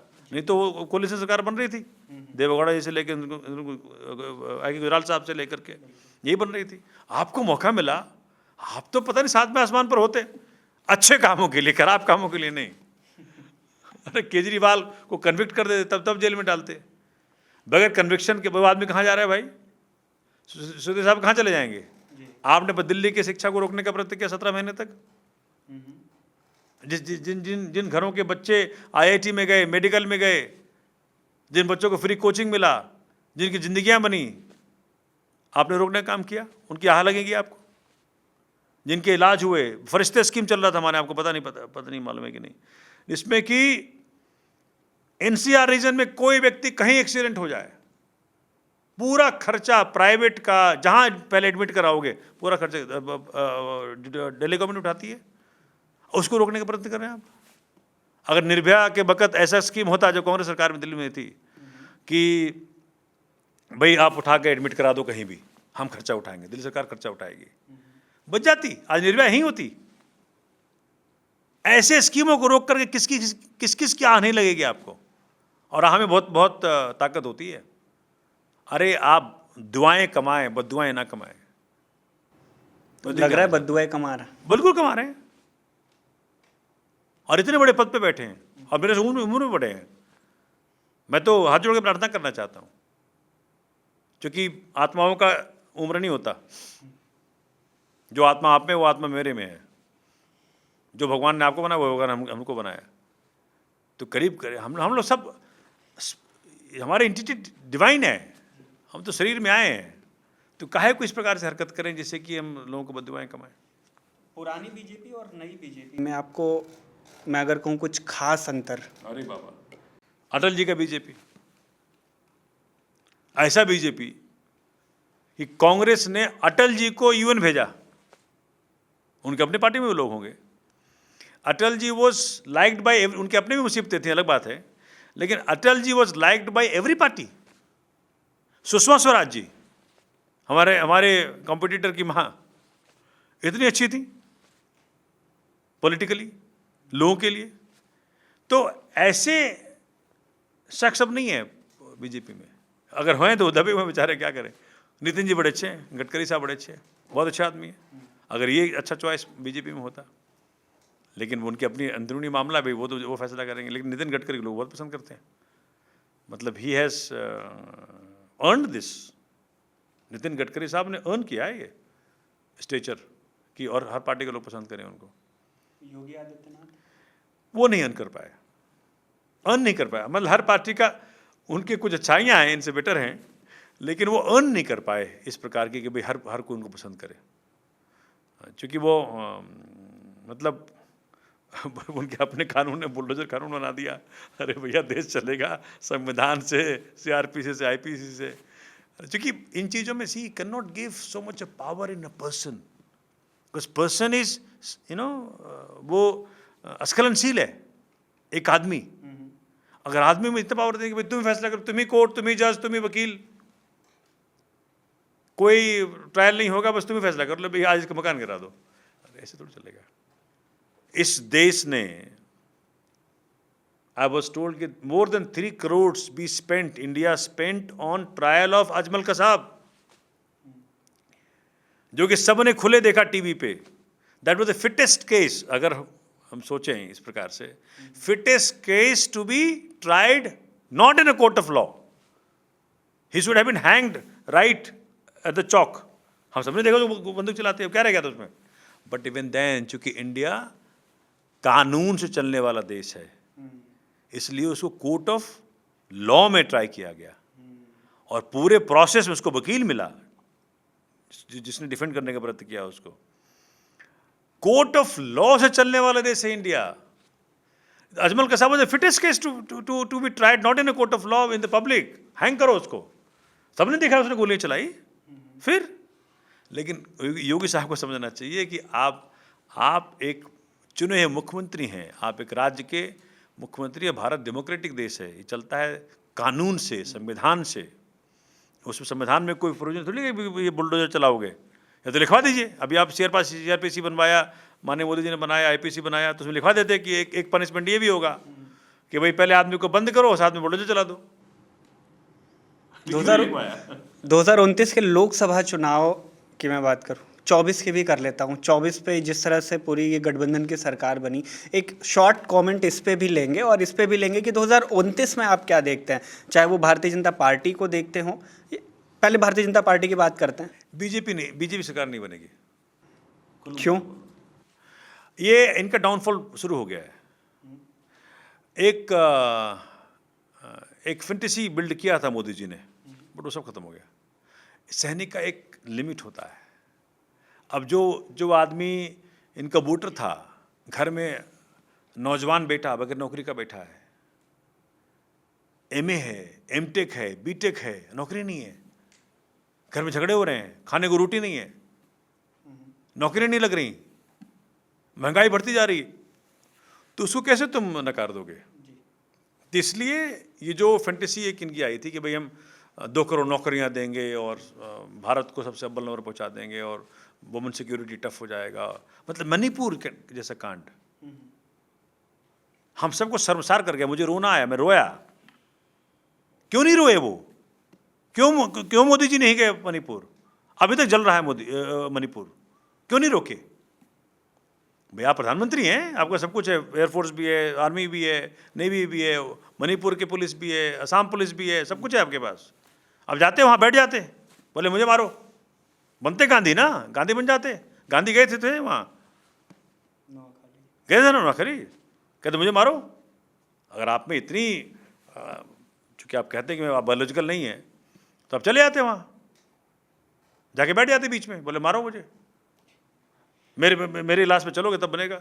अरे कुछ ऐसा करके दिखाए ना मोदी जी। आप दुनिया सोच रही थी कि भैया कुछ ऐसा काम करेंगे, आप कह तो दिया बायोलॉजिकल नहीं है, लेकिन आप कुछ ऐसा काम कर नहीं पा रहे हैं। तो 2 चुनाव आपके सामने हैं, सबसे पहले हरियाणा और फिर दिल्ली का खुद का विधानसभा चुनाव। आप कह रहे हैं कि कोई खास तैयारी नहीं है, पार्टी की कुछ तो तैयारी होगी। पार्टी देखो, हमारी तैयारी इतनी होनी चाहिए, एक तैयारी बीजेपी करती है, उसकी तैयारी क्या है? काम नहीं करना, बाकी सब कुछ करना।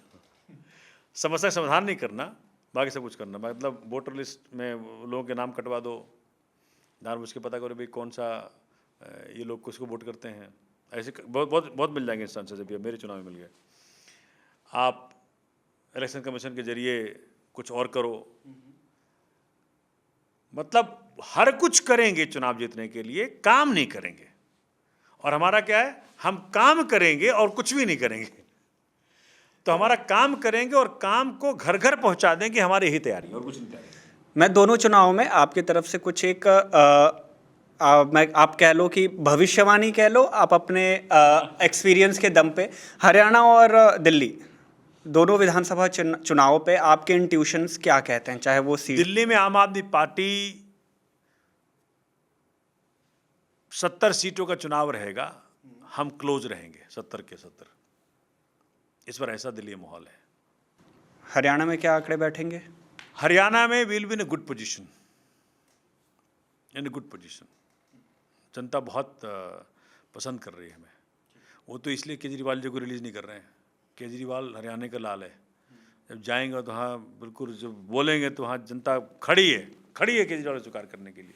हमारा क्या है ना कि we have caught that imagination of the people of India and Haryana, Delhi, जिसमें कि आम आदमी के जीवन को हमने टच किया है। उसका बच्चा मदर इंटरनेशनल में पढ़ने गया है ईडब्ल्यूएस में, उसका बच्चा बसंत वैली में पढ़ने गया है ईडब्ल्यूएस में। मतलब आज ड्राइवर का और मालिक का बेटा एक ही स्कूल में पढ़ रहा है। एक केजरीवाल के कारण पढ़ रहा है, एक ड्राइवर जो मालिक हैं वो तो अपने धन के बदौलत पहुंचे वहाँ। तो मैं ये देख पा रहा हूँ कि इतना बड़ा इक्वलाइजर अरविंद जी ने कर दिया एजुकेशन को दिल्ली में, कि आज उसको छूना असंभव सा है।